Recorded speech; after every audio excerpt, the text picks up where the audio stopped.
Welcome to Animorphs Anonymous, the podcast where we casually discuss the Animorphs one book at a time. I'm Kaycie. And I'm Alex. And we're going to talk you through the plot of each book. But more accurately, take you on tangent trips, factoid forays, and say, well, actually, as much as possible. Join us on the 1st and the 15th of each month, and we'll take you along on our mission. And we promise to have you back under the 2-hour time limit. Ladies and gentlemen, I have a grave announcement to make. Incredible as it may seem, both the observations of science and the evidence of our eyes lead to the inescapable assumption that those strange beings who landed in the Jersey farmlands tonight are the vanguard of an invading army. Should we talk about kangaroos? I would love to talk about kangaroos. They're like terrifying dog men with tails. That's what you think about kangaroos? I don't know. Have you seen, like, a male kangaroo's chest? It's horrifying. I tried to pet a wallaby, like, 2 weeks ago. What? Where? I got within, like, 3 feet of it at, a really shitty zoo where you can go in and fuck around with wallabies. Oh. Like one of those, like, roadside zoos where the animals are really sad? No, it's a real zoo. It's just really small. And, like, they have, like, a park area where they, like, you can go through the special set of doors and do, like, a walk through the Australian outback. And they have, like, kangaroos and wallabies loose. But it's too cold for the kangaroos, but I guess the wallabies were still okay. So they were still outside, and we went over and we're like, let's try to pet these motherfuckers. And everyone's like, do not try to pet the wallabies, but we were the only ones there, so we're like, we're gonna try to pet the wallabies. Oh, dear. And we didn't, because they didn't want us to. Not the wallabies? Yeah, the wallabies didn't want us to. Gotcha. I respect no one's opinion but the wallabies. Yeah, is what I'm saying. That's fair. What did you think of this book? Oh my god. I really liked it, honestly. Yeah, I liked it. It was fun. It was a fun book. It was super fun. I really like this book, too. Like, I think of it fondly whenever I think of it. And I read something online a while ago talking about, like, oh, this is such a dumb book because of, like, partially where it comes in the series and, like, partially because it's, like, she just goes on this, like, adventure and then nothing comes of it. Like, there's no advantage to it. There's no reason for it. But I love this book. Yeah. And frickin' Cassie is apparently, like, she has so many books where she's just off on her own without the others. Have you ever noticed that? Like, she's, like, fucking, like, Karen, she's, like, by herself most of the time. She's by herself most of the time with the Buffaman book. She did that whole fucking book by herself with the sickness. And, like, holy shit, like, she's just, like, got it covered. Yeah, she's a badass. Apparently, man. I think I would have, earlier in my life, really enjoyed Cassie a lot more had I just read through the entire main series as it was published. Because she gets, like, not better. She's always good. But, like, she does so many badass things as the series go on. It's, like, she's just so cool. I love her.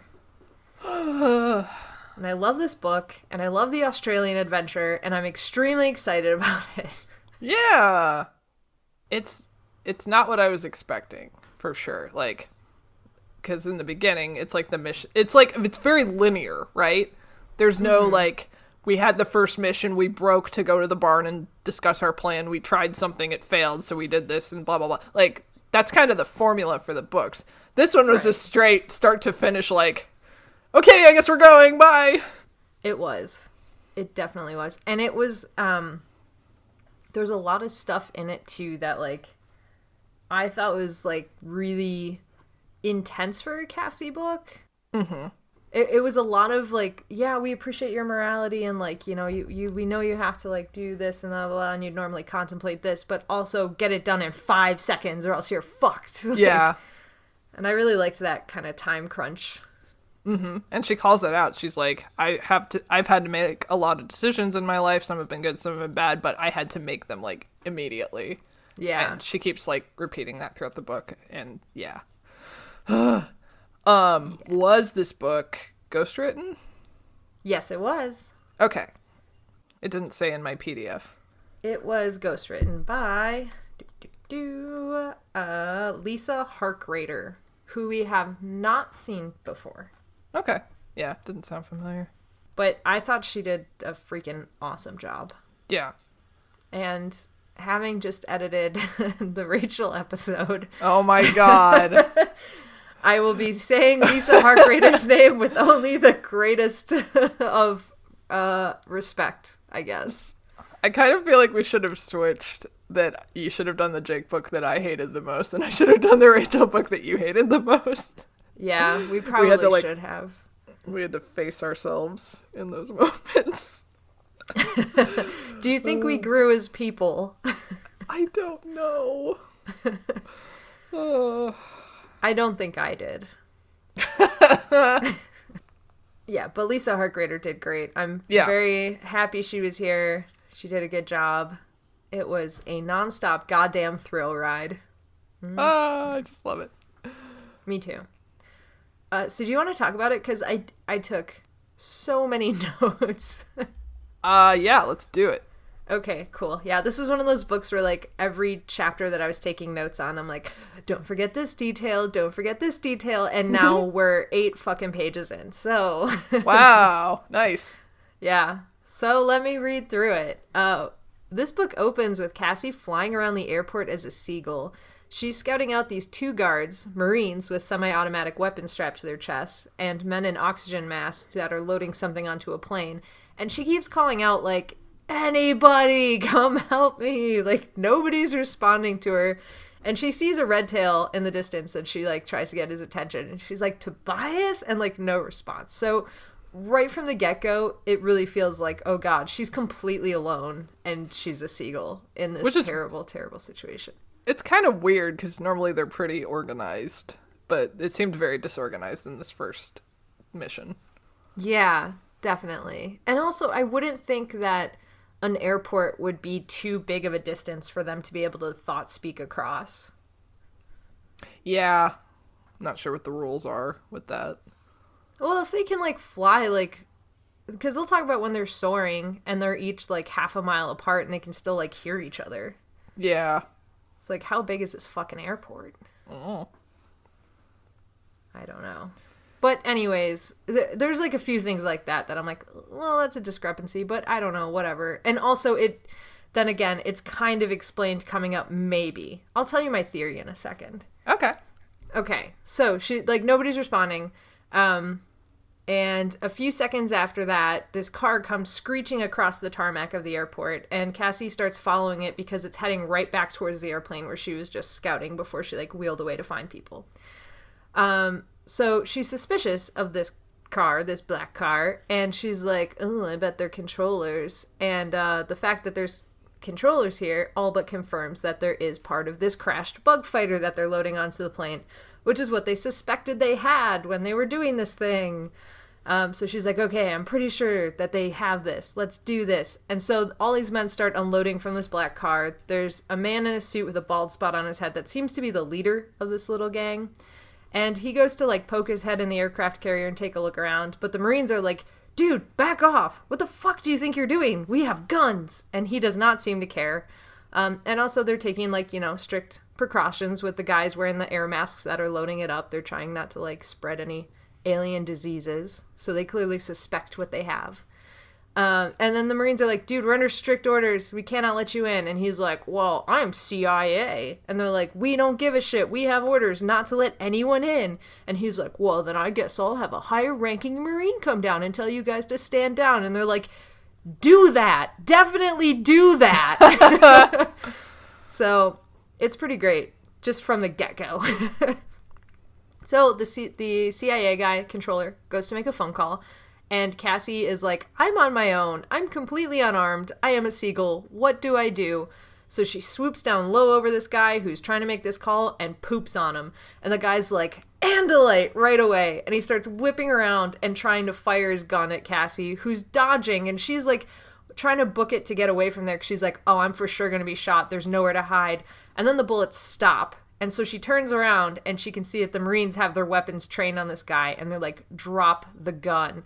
And he's like, I'm CIA. And they're like, drop the gun. And then the guy starts firing on the Marines. So the Marines dive behind a section of the plane, trying to like scramble for some cover. And then suddenly a baggage cart comes careening into the middle of this gunfight, like wildly all over the place, shit falling out of it. And then an angry grizzly bear jumps out of the back. Yay! Yay! So yeah, I think probably they weren't responding because the whole team was morphing and could not respond. And then they just didn't. That was my guess. Something I was confused by is that Cassie was trying to get the Marines and the CIA guy to like argue with each other, kind of, by using thought speak to be like, oh yeah, I fucking hate Marines, they suck and they smell. And I'm like, how is she making this voice thing happen? She's like a little girl trying to sound like a grown man. Yeah, those Marines just fall for it. They hook, line, and sinker are like, this guy's calling us a wimp. And also, like, they did use the word wimp. And it's like, what guy in the CIA is going to be like, you're a real wimp, instead of like, you fucking dumbasses. Like, well, yeah. I feel like he would have used a stronger word had this not been a kid's book. True. But I love that the thing that really pissed them off was when the CIA guy said that, like, I should have gotten somebody from the Air Force. Yeah. And then that's what pushed the Marines over the edge, because there's, like, apparently such a rivalry between all the branches of the military. So yeah. I just found that to be hilarious. I thought that was hilarious as well. And I liked that after that, she makes some comments, like, when the guy's like, we should have gotten the Air Force, and, like, the Marines just kind of rolled their eyes and looked affronted, and she's like, great, a Marine with some self-control. And it's like, what does that mean? Oh, no. Why is Cassie throwing shade at the Marines? I don't know. Yeah, there's so much happens in these chapters that, like, I left that out, and I was like, it's not strictly necessary, so... Yeah. Let's get back to the part where Rachel busts out of a luggage cart, because that's amazing. Yeah! Oh my god, the just mental image of an angry grizzly bear, like, bursting out with suitcases, like, flying out after her, like, here's Rachel! It was just the perfect entrance, honestly. Like, this is how I want to see, if we ever get the Netflix series of Animorphs, and in the initial, like, teasers of all of them morphing, for Rachel's, I want to see, if I'm going by, like, the one that already came out, but we're just doing a better version of it, like, her overlaid with the scene of the grizzly bear jumping out of a luggage cart with all of the suitcases. It would be amazing. They are doing a Netflix show, aren't they? I don't know why I forgot. No, they don't have any show yet. As of right now, we have the audiobooks that are coming out, like, for 1 through 10. Yeah, we know there's a graphic novel in the works. Mm-hmm. The graphic novel's in the works. I mean, I feel like a show's not far behind, and I kept forgetting if that was real or not, or if I just made it up because I want it. You just made it up, but still. Yeah. I mean, I hope they do it. I think because of the nature of the series, I think it would just be very difficult. But then again, they just did the Golden Compass, so... Yeah. Get Lin-Manuel Miranda on Animorphs. Oh my god, speaking of Lin-Manuel Miranda, yes. I really want to see In the Heights. Have you seen a trailer for that? I have. It looks amazing. Yes. Oh my god, I got really excited for that. It was in front of Cats yesterday, and I was like, I want to see it. It looks like a better version of Rent. Anyway, that's all I have. Okay. I was just waiting for you to start singing Memories again. Nope, I'm not going to do it. I'm out. Okay. Anyways, yes, let's get Lin-Manuel Miranda on Animorphs. Yay! Let's do it. I'm going to start a letter writing campaign to the McElroys and be like, get Lin-Manuel Miranda on Animorphs. Use your clout, persuade your friends. Use your... Listen, you have talked about Animorphs on My Brother, and Me approximately 2 times that I remember off the top of my head. It's time to pay it back. Yes. Make it happen. Forward? You got into Trolls 2. You can make this happen.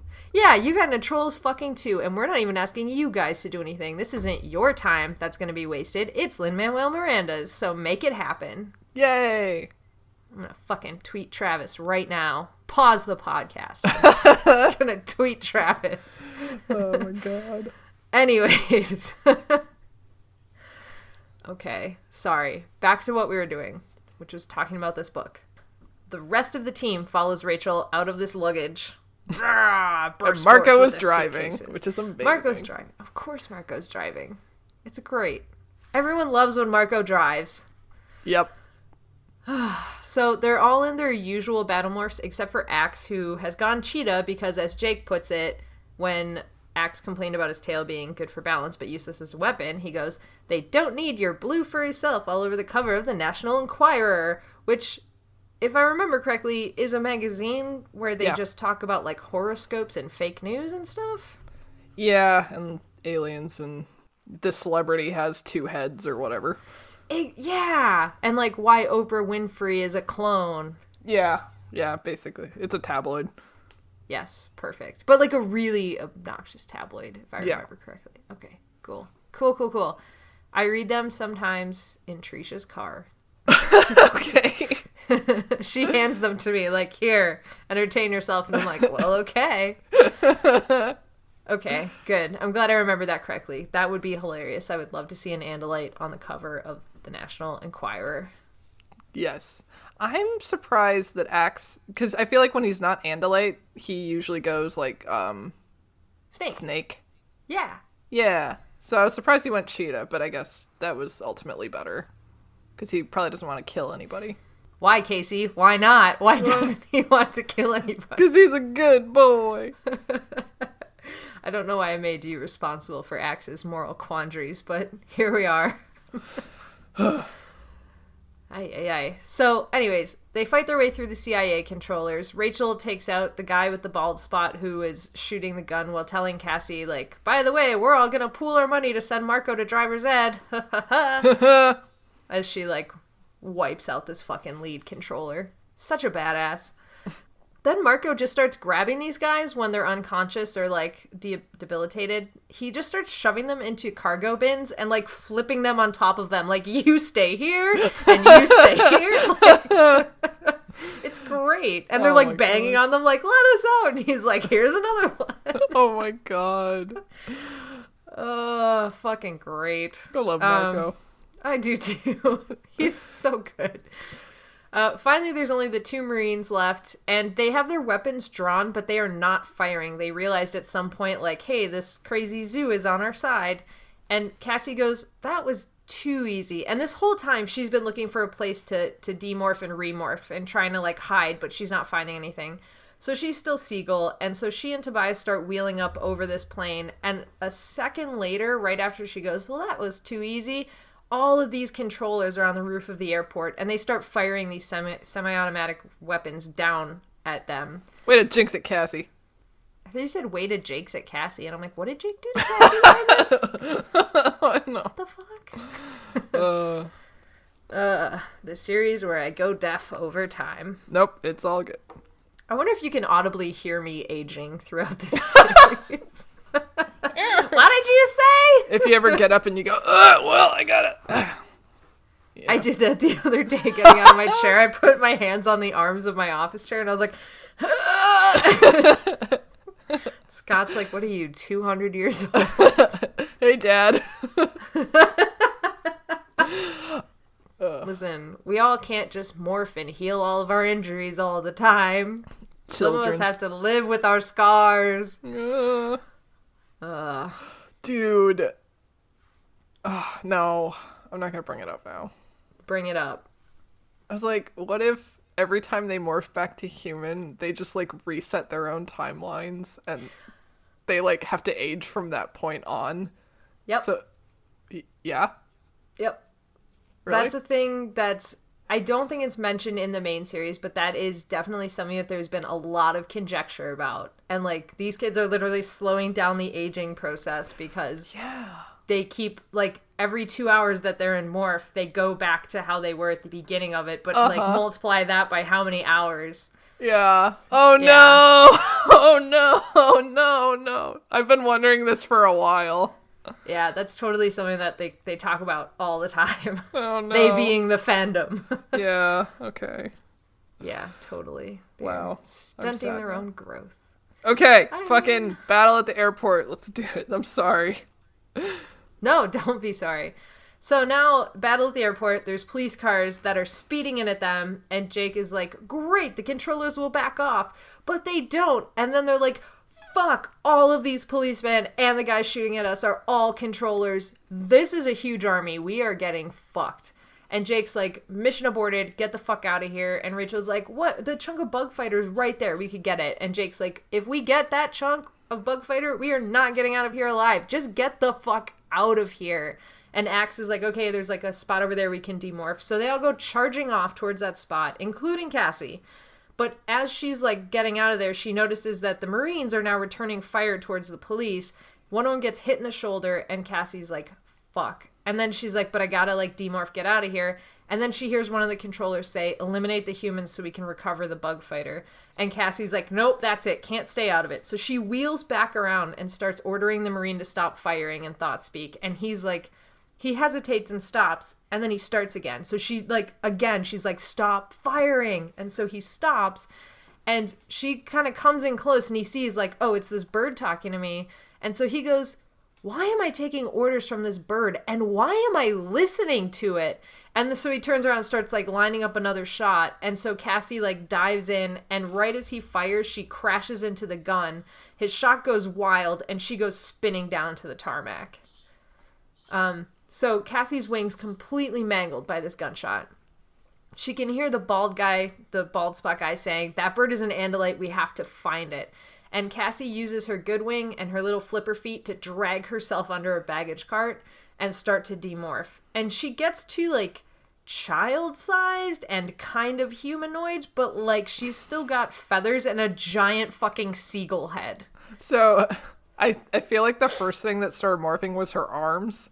And that just reminds me of all those pictures of birds that have human arms morphed or like photoshopped onto them, and it made me laugh. I love those, and also the drawings where it's like a tiny bird that's super buff. Yes. Like, especially the ones where they're flying and they're just flapping their buff arms on this little bird body. Yeah. Yeah, I follow that subreddit, Birds with Arms. Yep. Or is it Arms with Birds? Who knows? Oh my god. Anyways, yeah, so her arms definitely start demorphing first. So she's a bird with arms for Cute. a good minute there. Yeah. And a giant fucking seagull head, which is hilarious. Yay. So anyways, when she thinks no one's looking, she starts running to get back to that spot where they could all demorph and get out of there, but she is spotted. She only has a few more yards to run, but then a controller steps out in front of her and starts leveling a gun at her. So she backtracks a bit. There's a luggage cart between her and the controllers. And so she's like, fuck it, I guess I'm doing the Marco thing, and jumps into this baggage cart and starts driving it away. And she's like, somehow my driving was worse than Marco's. So she's only half morphed at this point? It sounds like she has a like generically humanish body with feathers and just a large seagull head. And she did this to disguise herself. Yeah, because she didn't Gotcha. want them to think she was a child. Okay, I couldn't figure it out while I was reading. I'm like, why didn't you just fully morph? But now it makes sense. Yeah, she's like... She just morphed her drive and appendages. Gotcha. That was it. So weird. So fucking weird. But hey, whatever. So, you know that... Sorry, this is derailing, but I've been playing Pokemon Sword. Good. So... You know that, that, like, luchador eagle Pokemon Yeah. that walks around the wild zone? That's what I was imagining. Hawlucha? Yeah. Yeah, Hawlucha. Yeah. That's what I was imagining. Was that guy dragging her, like, wings and, like, strutting around. Cute. Sorry. I love that guy. I don't even think I've caught him yet. I just love him. He's great. Okay, anyways. So, back to this police chase that's now happening, because we are literally watching a low-speed chase at this point. Basically.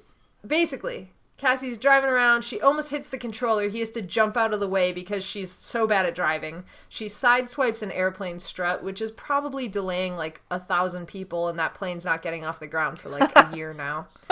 And like baggage is flying everywhere. And the police are chasing her. She's like doing some really cool like U-turning moves, like blah, blah, blah, like swerving and going under planes. She shoots under a low plane and the police cars don't have enough room. So she realizes like I can buy some time if I go over the bottoms of these planes.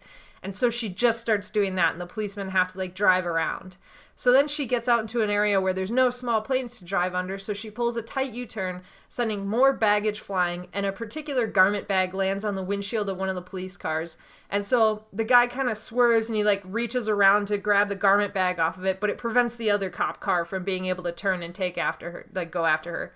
So she like ends up getting away, getting towards the 747 where there's a cleaning crew. She's like, okay, it's probably empty. She slams the baggage cart into the staircase that's leading up to the plane because she's like, ah, fuck, where are the brakes? Boom! And she does get hurt, but she's like, whatever, I still have to get up there. So she runs up the stairs, leaps over this gap that she's created by crashing into the staircase, gets into the plane, runs to the back of the plane, locks herself in the bathroom, and she can hear the controllers behind her, like, searching through the plane. So, fucking intense and amazing, and I loved this. Yeah. It was so cool. Okay, so continuing on. There's so much plane in here. I didn't realize how much of this book was plane. I remember most of it as Australia, but literally half of this book is plane. I looked at the page numbers and did the math. Nice. This book is plane. The maths. Yeah. I did the maths. Plane talk. Half this book is plane talk. So Cassie starts demorphing as fast as she can. She can hear the controllers searching through this plane, but luckily they started with the cockpit. So they're like tearing everything apart. Like she can hear the seats ripping as they're getting closer and closer to her. So she's going human and then immediately to fly. And she's almost fully to fly when somebody grabs the bathroom door and they're like, it's locked. And so they just start shooting through this thin door. She tries to go down the sink, but there's a plate covering the drain. She can't get out, like lift it up as a fly. And then a controller's about to open the door and another one stops him and goes, hey, don't open that. They probably went to insect or something, so we should pump in some bug spray to make sure they don't just like get out of there when we open the door. And Cassie's like, holy fuck, how do I get out of here? So she realizes the bullet holes are the way to go. She zips out of one of them, but somebody sees her, one of the controllers, and tries to swat at her. She dodges and he misses, but barely. And then they spray her with a blast of bug spray and she gets coated. So she's trying to like fly over the seats so they have to lean over and can't get to her easily. And she's going as fast as she can towards the open door of the airplane. She manages to get out of there and just falls. And she falls onto all of the baggage that she had crashed on the baggage cart under there. And she starts to try and demorph because she knows if she stays as a fly, the poison's going to kill her. And it's all clinging to her and she can't stay small.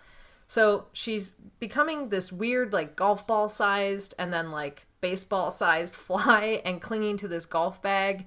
And the controllers miss her on the first round. So they grab the golf bag and, like, toss it aside, searching through the baggage for her. And then they just continue to, like, pile bags on top of her. And she tries to focus on becoming human, but the poison eventually overtakes her and she just blacks out. Man, yay! Fucking intense, right? So, Cassie wakes up. Her head is throbbing. She is confused. She is crushed. And she's like, where the fuck am I? And slowly it starts coming back to her like, oh shit, am I a fly person? I did not make it back to human. Fuck. And then she like lets out a groan and she's like, okay, that actually came out of my mouth, so that's a good sign. Then she reaches to the back of her head, starts feeling around. She's like, no antenna. Also a pretty good sign. And that's about when she's like, okay, cool, I made it back to humans somehow. And she realizes, like, I'm really hungry and thirsty. Should I go through these suitcases to find things? Also, it's cold. And then she's like, no, I guess I'll just sit here being cold and hungry and thirsty because I can't go through people's suitcases. Oh my god! I was dying. I was like, fucking do it, man. You're on a plane. Yeah. It's in the She's air. like, I've done enough today. Oh, girl. Done enough damage. Yeah. You silly girl. It's like, just go through people's shit. You can, like, put it back in their suitcase. They're never gonna know. Yeah, it's fine. Yeah. But she doesn't. Yeah, so she's like, fuck, I don't want to be a thief on top of everything else I've done. And then she starts reading luggage tags. She's like, I want to find out where we're going. And she sees that they have SYD on them. And she's like, what is SYD? Is this South something Dakota? Oh my god.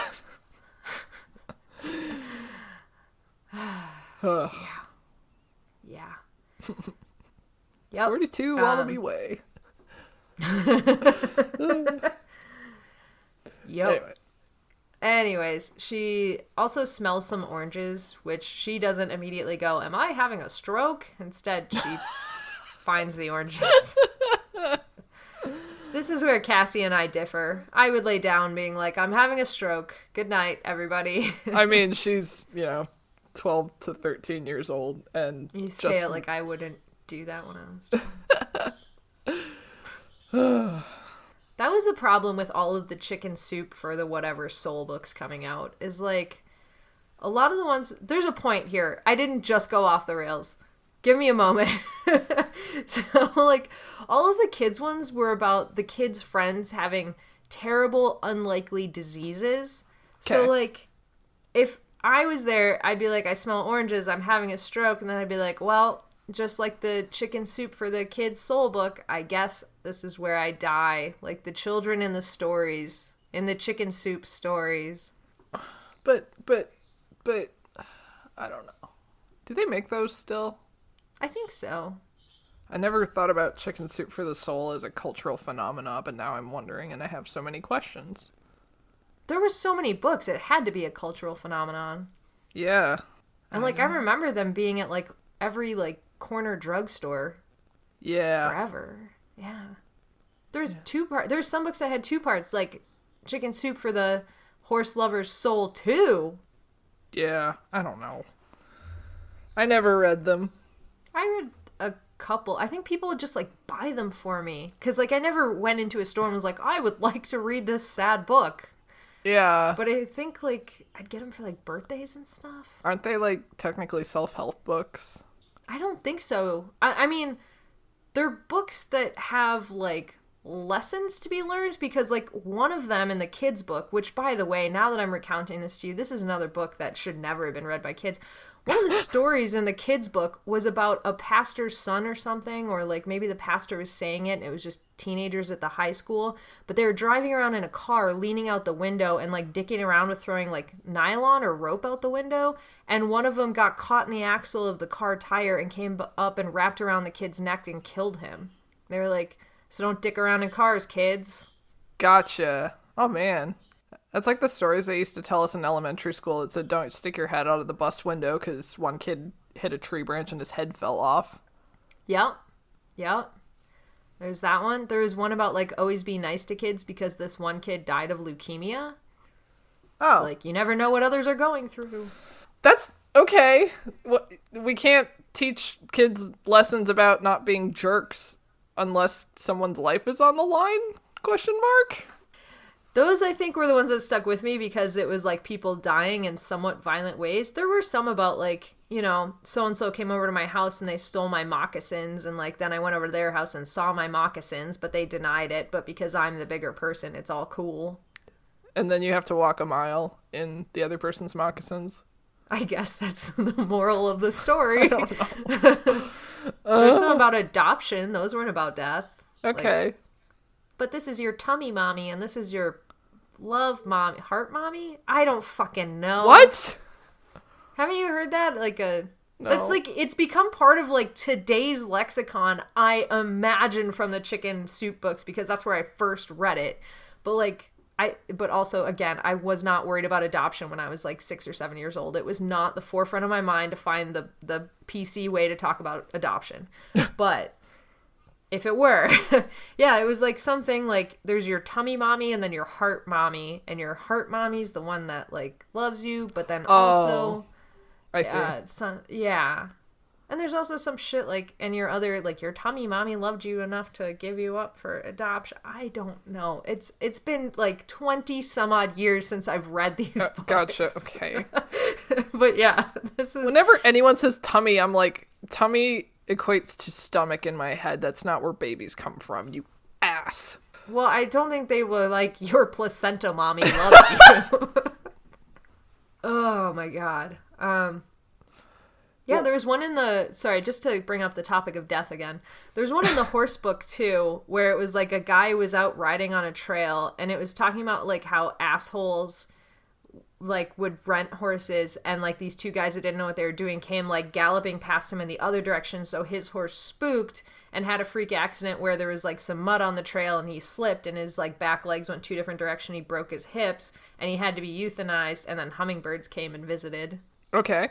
That was it. That was the story. I don't know what the lesson is. Like, don't be an asshole while trail riding, I guess? Yeah. I don't know.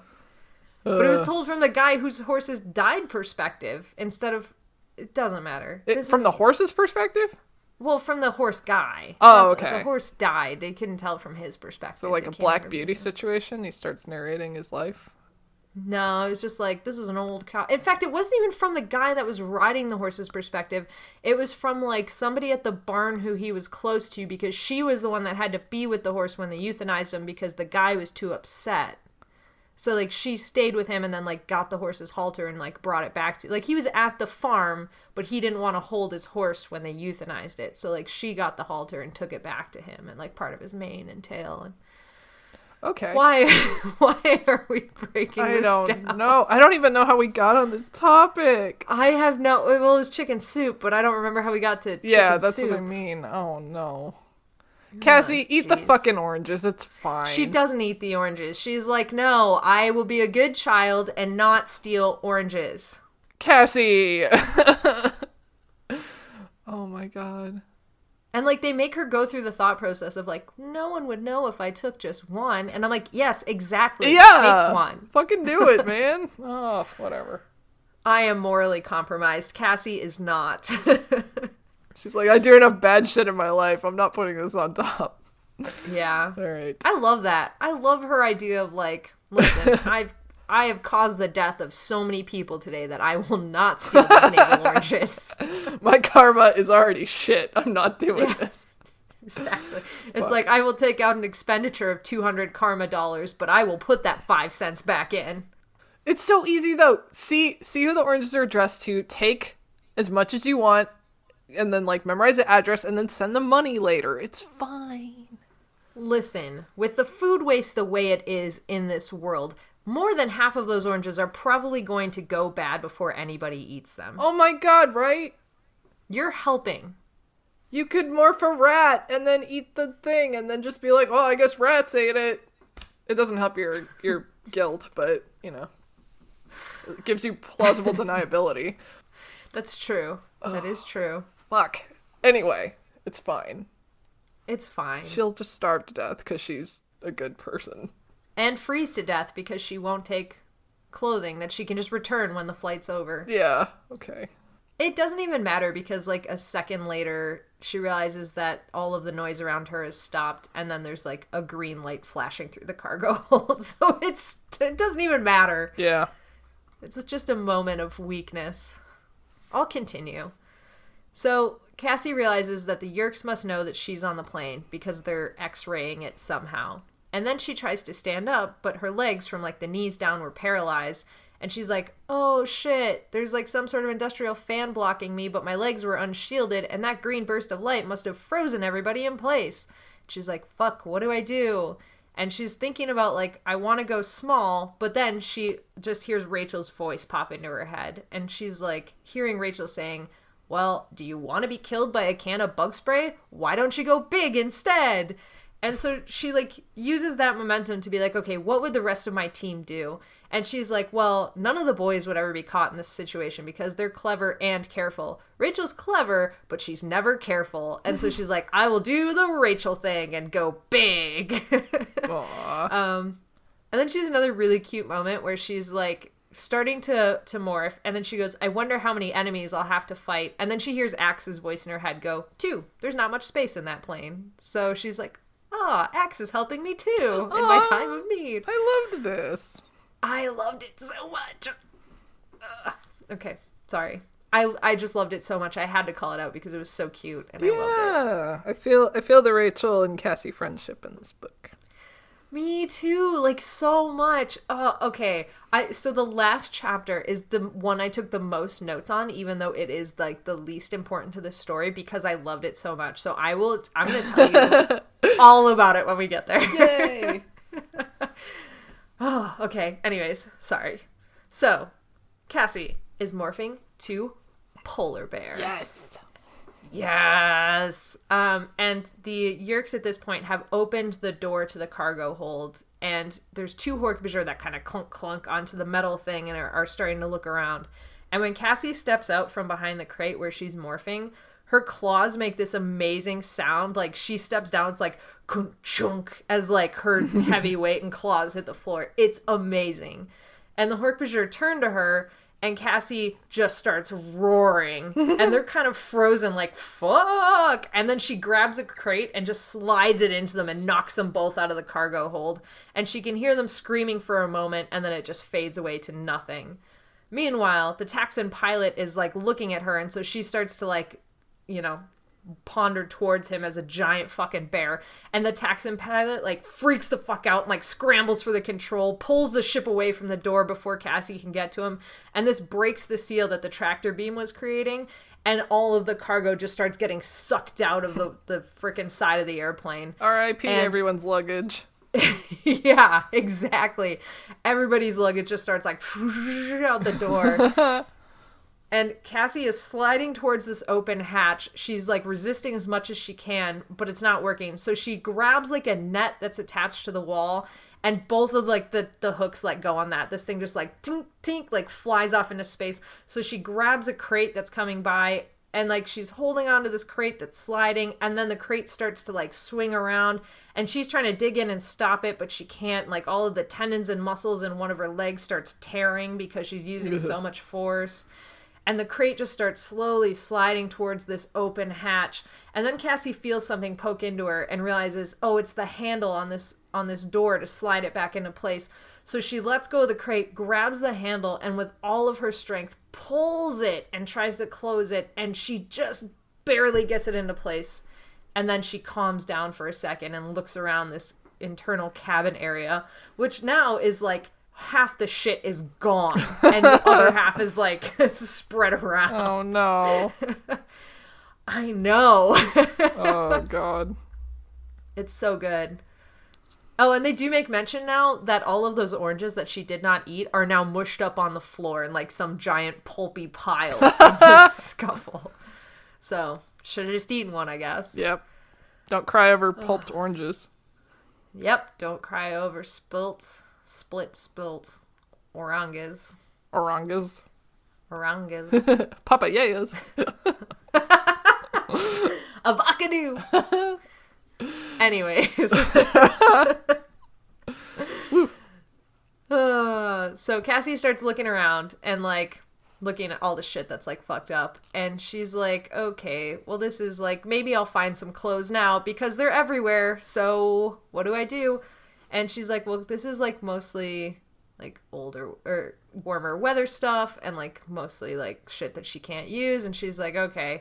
So then she starts looking around. She finds like this control room area with a hatch up to the main cabin.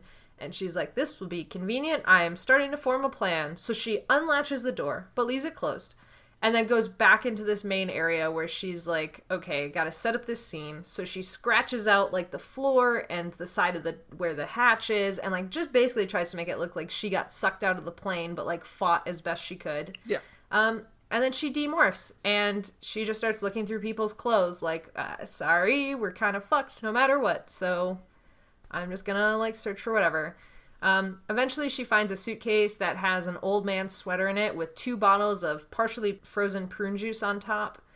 And she starts looking through a few more bags. She finds some mints and then a box of Slim Fast bars. And so she hides under the industrial the industrial fan that had protected her before, and creates a little nest out of this like sweater and like Slim Fast bars and prune juice. I love this. It was very cute. I really like stories about like survival and foraging, and just like having to like work with what you have and gather enough food and clothing and stuff. So I really liked this chapter. I love those stories as well, but I also liked like how this was just such the kid version of that, right? Mm-hmm. Like, she gets a really big sweater and, like, you know, just kind of curls up in this little spot. Yeah. She Has probably her could have found a butt book mitts. or something, or like a book of crossword puzzles. Probably. But no, she was like, I'm going to take a nap instead. Good idea. Yeah, very good idea. Especially if you've finally gotten cozy. Yes. Definite nap time. Also, you're on a 20-hour flight to Australia, but you don't know that yet, so it's fine. You think you're still going to South something Dakota. Yeah. Oh, Cassie. She was so innocent in this book. And yet so not innocent. Okay, this is part of what I fucking loved about this book is the pendulum between so sweet and innocent and then these horrific decisions. Like, yeah, that happens in every book, but, like, you don't feel it as much with Rachel and Jake because they're more... Compromised. Yeah, well, like, Jake, like, is more... He has to make so many adult decisions that he's just more of an adult. And, like, Tobias also knows all of, like, the factoids ever and is, like, a tortured soul. Rachel just doesn't give a shit. Like, she'd read SYD and be like, who gives a fuck where I'm going? No one cares. Just gotta figure my way out of here. Like, yeah. I just love that. Like, this was really... I don't know. I really felt like the kid version of Cassie in this a lot of the time, which I don't think we normally Yeah. get. Speaking of swinging the pendulum the other direction. Oh my god, yeah. So Cassie bolts upright, wide awake, because the green light that freezes everybody is traveling through the plane again. Once it dissipates, she runs towards that hatch that she undid, praying she has enough time. And she can hear behind her the clang of the door opening, and then the two hork-bajir like thud thud on the metal floor, followed by a softer thud. She pushes against the hatch, but it is not budging. And then she hears a female voice saying the sensors are picking up movement, and Cassie's like, fuck, sensors? Oh no. So she pushes again as hard as she can against the hatch, and it opens, and what had happened was that the stewardess had stopped a beverage cart on top of it, and so when Cassie had pushed open the hatch, it rolled the thing back, knocked it into a frozen passenger, and, like, knocked the cart sideways and left some wheels spinning. So now, they know exactly where she is, because they heard this whole commotion. Right. So, quick question. So, everyone on the plane is frozen, but is their perception of time also frozen? It's gotta be. Yeah, because, like, before when Cassie roared, I'm like, so are they just frozen and they heard that? Or, you know, does it just feel like nothing and no time has passed? It's gotta be, like, no time has passed. Otherwise, like, I feel like when she was undoing the hatch, all the passengers would be like, what the fuck was that? Like, that happened to you too? And instead it was just, like, normal beverage service resumed. Gotcha. Okay. Yeah, Sorry. that was my read of it anyways. No, I know, I was wondering, like, the same thing, but I think with all of, like, the context around it, I was kind of like, yeah, it has to be, like, you're completely frozen in time as well. Cool. Continue. I will. So, Cassie busts into this main galley area, and the hork-bajir are right behind her because they knew where she was. She grabs the coffee from the frozen stewardess, pours it down the hatch so that the hork-bajir are delayed like another second or two, and they just start, like, recklessly firing these Draken beams up into this hold area. So Cassie's bolting, and she's like, what morph do I do? Where do I go? Where do I hide? And she looks around at all the frozen passengers that are just staring straight ahead, and she's like, okay, I just gotta sit down and pretend to be a passenger. Which I thought was the plan from the start, and then thought maybe I was just remembering this part of the book and thought it was the plan. Because I definitely thought this was the plan from the get-go, was to, like, not be frozen, run up there. And I was like, well, she could probably just be frozen if she just, like, snuck up there and sat down. Yeah. I could see why you didn't want to be frozen, but I'm just saying. Yeah, well, I don't know. She did, whatever. So now she's pretending to be frozen. She was also really worried about the hork-bajir noticing that she wasn't wearing shoes, which I feel like most people on, like, a transatlantic flight like this, like, take their shoes off. Yeah, for sure. Like, don't put them on the seat in front of you or anything, but, like, if you want to, like, loosen your shoes, no one's gonna blame you. Unless your feet smell. Unless your feet really smell. Then I'm gonna blame you, because we are stuck in a tin can together for 20 goddamn hours, and you should put your shoes back on. Oh, no. I hate it when people fart on airplanes. It's like, I know you can't always help it, but also, like, we all have to breathe this for the next several hours. No. Oh no. I mean, I've been on a lot of airplanes, but this is the first time it's occurred to me that somebody would fart on an airplane. It's never happened to you? Oh no! It sucks. No one's never farted close to me on an airplane before. It sucks real bad. And it's like, I'm sorry, I know you can't always help it, but just please try not to. Oh my god. Well, this is distressing now. Hooray! Sorry for bringing that visual into everyone's minds. No, it's just now you've probably cursed me. Like, now this is probably going to happen to me every airplane ride. Oh no! Look what you've done. I'm sorry! No, it's okay. If it happens, I'll just be like, Kaycie said you couldn't do that. This is on you now, buddy. It won't kill you. It'll just be unpleasant. I mean, there's so many things on an airplane that are unpleasant already. Yeah, the whole experience is not... Yeah, except for that cheese plate. Oh, yeah, that was great. Yeah, that is great. But otherwise, yeah, if there's babies, if there's slow-moving people... Okay, sorry. Speaking of bad behavior on a plane, Cassie steals a blanket, throws it over herself. Hork-bajir burst in through this hatch, followed by a woman in a tracksuit and sneakers holding a big game rifle. Wow. What the hell? This woman is amazing. Seriously, she's like one of my favorite characters of all time. Okay, and let me tell you exactly what I was picturing. Okay. Sue from Glee with a big game rifle. Holy shit! Oh my god! Right? That's amazing. Right? Oh, I love So good. I love Sue. So good. Me too. She's in the Marvelous Mrs. Maisel, and I've been thoroughly enjoying her Oh my character. god, fun. I forgot what the Anyways. actress's name was, but I love her so much. Jane Lynch. Jane Lynch, that's right. Yeah. She's delightful. Yes. So Jane Lynch on a plane with a big game rifle and 2 hork-bajir. I could just hear her voice. Spread out and search for them. We're gonna shoot all of these passengers. It's not even something she wouldn't say on Glee as well. Oh my god. Okay, Netflix, if you ever make a show of Animorphs, please cast Jane Lynch as this person. Yeah, Jane Lynch is this person. We've said it. We will obviously write in if this doesn't happen. Okay, cool. We did it. We've done it. She starts telling the hork-bajir to, like, stop shooting, you idiots, you're gonna kill us all. And then she's like, start searching the cabin.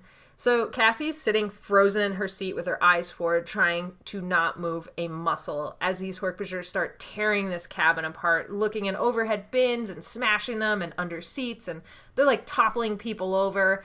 And the hork-bajir finally get to Cassie's row, and they're, like, banging stuff around her. She's trying not to jump as, like, they pull down the overhead bin and smash stuff up. And one of them looks right under her seat and, like, shoves her legs aside. And so she goes toppling into the guy next to her.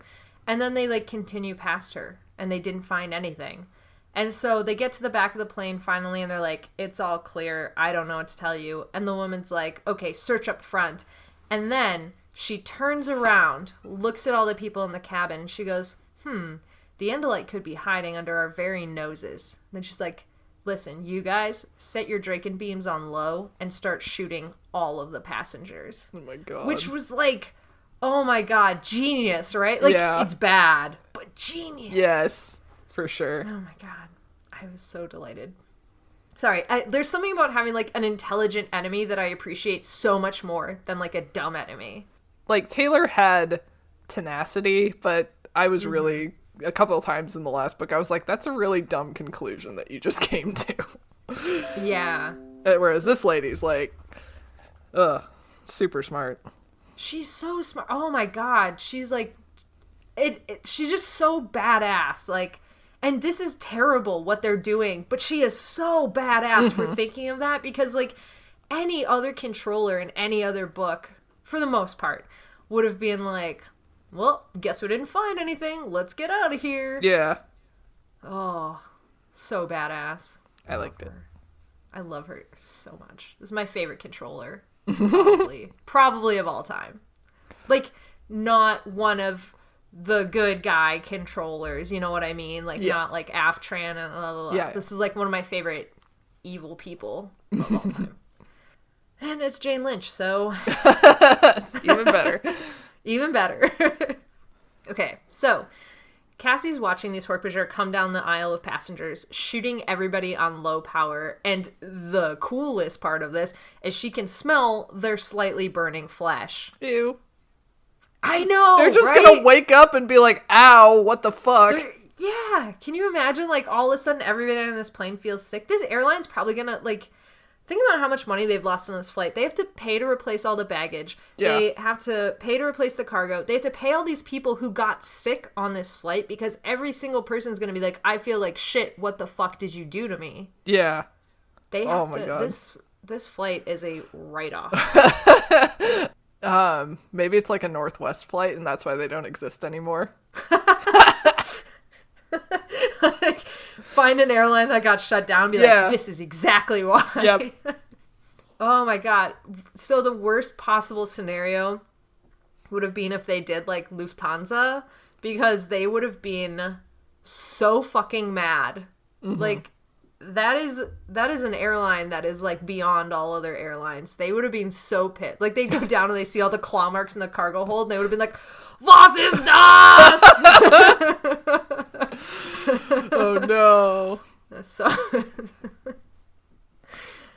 anyways, I'm so sorry for all of that. Everything I just said, I'm so sorry.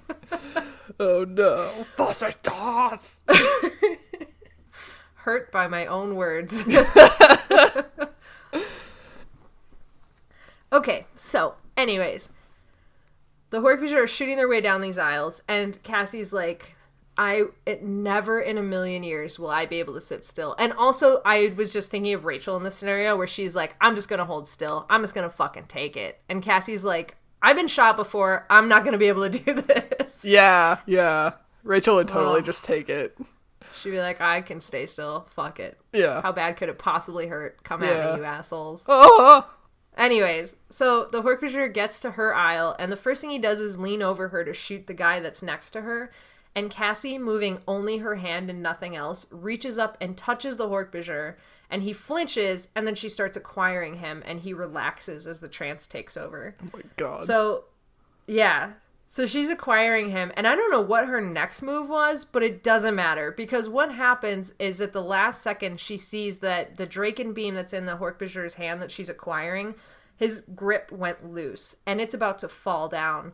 And so she reaches for the Draken beam, but it's too late. It clatters to the ground. The other hork-bajir turns around, sees movement, and just fires, and he ends up vaporizing the one that Cassie's acquiring. Jeez. And so she throws herself to the ground, grabs the Draken beam. She's trying to, like, back up under the seats. The other hork-bajir is running at her, and she fires, thinking the gun's on low, like it has been, stunning all these people. And she ends up vaporizing this hork-bajir into black mist. Ugh. And she is horrified. Yeah. Oh, my God. But she has no time to dwell on it. This was, like, one of the first times where she's like, I just got to keep moving. I cannot think about this right now. So she runs towards the front of the plane, and that's when the woman controller blocks her off. And she goes, oh, how clever, hiding as a child. It almost worked. And then the woman levels this fucking big game hunting rifle at her, which is amazing. Oh my god. And, like, Cassie desperately is trying to distract her. She's like, oh, I thought Visor 3 said you're supposed to bring me in alive. I'm sure Visor 3 will understand, you know, how a simple cabin search got so out of hand that you had to shoot me with a big game weapon. And the woman kind of, like, is having one of those, like, do I, don't I? Like, And then she slackens her grip on the gun just a bit. And Cassie just dives past her. Is like, fuck it, I gotta take whatever chance I have. She grabs the handle of the side of the aircraft, pushes the door open, and just jumps freely into the open air out of this airplane. God. She's so badass. Ah! Oh my god, so badass. Oh my god. It's so cool, right? Just the suction from the... Well, it was stabilized. That's why she had to Oh, jump. that's right. Oh my god. Yeah. Yeah. Oh, yeah, because shit. they were in 2 tractor beams, so, like, it was totally stabilized. It Yeah. was just Cassie, like, I gotta be brave enough to jump out of an airplane. Yeah. Oh my god, so cool. I'm sorry, I love her Yeah. Unashamedly. Yeah. I keep apologizing and then saying I love her unashamedly. I'm not ashamed. Sorry, I keep Do you mentioning feel like it. you're betraying Rachel? No, God, no. Like, okay, Rachel loves nothing more than her best friend in the world, Cassie, would do anything for her, and I do not feel any shame in seeing how badass and loving Cassie just as much as Rachel does. She's so cool. And then it gets terrible again. Yeah. So Cassie dives out of this plane between the bug fighters that are holding it in the tractor beam stabilized, and she is falling towards the earth. She does still have the Draken beam in her hands. One of the bug fighters sees her falling, breaks off while the other one's still holding the plane, and she's like, fuck, he's coming after me. So she's like, I have enough time to morph before I hit the ground, but then this pilot, the Taxon pilot, will see me go from human to bird, and they will know that I am human. And so her choice in this moment, she's like, I can either fall and die, or I can morph and save myself, but end up killing all of my friends and family because I'm betraying this great secret.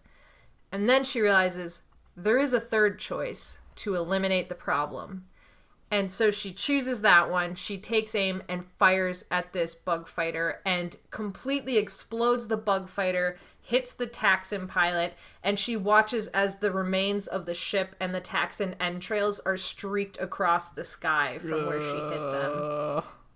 God, Yeah. she's like an action hero. Oh my god, yeah. Yes. But Cassie has no time to think about what she just did before having to go Osprey. Otherwise, she is also going to die and have also killed. So she starts morphing because she's got to. And she's going as fast as she can and trying to get wings. And finally she does. And she like squirms her way out of the sweater and then slows down her fall with her wings that she's morphing. And when she gets closer to the earth than she would like, she is able to maintain control and start flying. But like, it was a close fucking call. Mm-hmm. Didn't they say they were only like 2 miles up when she jumped out of the plane? Which is, I mean, I know that's a lot. I'm going to Google what do planes fly at. That's a search. That's a search, right? So she ended up in like North Australia. And if they were going to Sydney, which I believe is on the East Coast. Is it? Australia. Sorry for the spoilers. They're heading to Sydney, by the way. In case the kangaroo on the cover of the book wasn't enough of a tip-off. Planes generally fly at 5 to 7 miles up in the air due to fuel efficiency. Okay, so maybe they swung into somewhere in East Asia and did stuff. Why would it be coming down that early? It shouldn't be at 2 miles. It should be 5 to 7 miles. That's what I was wondering. And if she ended up in the north part of Australia, it's like, what route are they taking? Because that would make sense if they stopped in East Asia to refuel and then just shot down. Because if they're coming from the United States, that would be more of a... You'd have to double back. Yeah. So, let's just assume Cassie didn't gauge correctly how high she was. Okay. Or when she exploded the ship, she did mention that it like pushed her down, like the shockwaves of it really quickly. So maybe by the time she started morphing, she was 2 miles up. Yeah. I'll buy that. Okay. That's where we're going to net out with this. It was like 10 minutes of us trying to figure it out. That gif of like all the mathematical equations around someone's head. Jeez. Whatever. She's falling. She morphs. She manages to get control, and she flies out over all of the red sand. And she's looking for somewhere to hide or to lose this bug fighter, because the second one is now on her tail, and there's nothing but like scrubby brush and things where she couldn't really hide. But she does notice that ahead of her there's a canyon. And so she kind of goes there and dives into the canyon, and she's able to lose them in there. And as soon as she hears them, like, firing further away, because they're firing shots at her the whole time she's flying, she can, like, hear them, like, careening off on a different path. She lands, like, dives down, starts demorphing, she gets to human, and then she immediately goes to Flea and hides in the dirt. She spends a long time as Flea, not thinking about anything or fighting the Flea morph or anything like that, but she's thinking about everything that happened to her this day and how all of her decisions were bad. She's, like, racked with guilt over having killed no less than 4 hork-bajir, the ones falling out of the cargo hold, the ones that she vaporized, the Taxon pilot, And she can hear at some points, like, Rachel's voice telling her, like, don't worry about the taxon. They're cannibals that would eat themselves if they had the chance. So, like, don't waste your sympathy on those guys. But Cassie's like, I feel guilty anyways. Like, I feel bad about that. And she doesn't know if her decisions are right or wrong. She feels like she's been making wrong decisions this whole time. And she says for at least 12 to 14 hours, which probably way more than that based on what we just came up with. But she doesn't know. She was unconscious for a very long time. And she does this for about 2 hours until she's like, okay, I think it's time to demorph. And so she goes back to human, and she's okay. Like, it's dark outside, but she's okay when she gets back to human. She's like, okay, I'm looking for some hork-bajir. So she kind of pulls herself up over the edge of a canyon and starts looking over, half expecting to see an entire army of hork-bajir below her. And she, like, kind of breathes out this sigh of relief that the coast is clear, and she goes, okay, I can deal with this. And then very close to her ear, she hears a voice say, they're gone. Ugh. Ugh. And that's exactly what happens. So Cassie screams, the boy screams, the dog is growling. It's all a bit of a mess. So they calm down after a second of screaming, and Cassie is like, you scared the shit out of me. And the guy was like, I scared you? And then he starts laughing until eventually he stops laughing and, like, just looks at Cassie's, like, mangled leotard around her, and he's like, do you need a bit of help? And Cassie's like, yeah, I do. And she has this moment where she's like, this boy really reminds me of Jake. Like, he's kind of shy, but, like, I know. No. I know, but I have to mention it. It is important-ish. I know. Oh. Yeah, she mentions how he's, like, kind of shy, but, like, he seems willing to step up and do the right thing when somebody needs help. And so she's like, oh, he reminds me of Jake a little bit. He introduces himself as Yami and then starts leading her along while, like, chatting with her about what just the fuck happened. And he mentions the bug fighter, and he's like, yeah, it was really surprising to see that. And she's like, surprising? That's one way to put it, sure.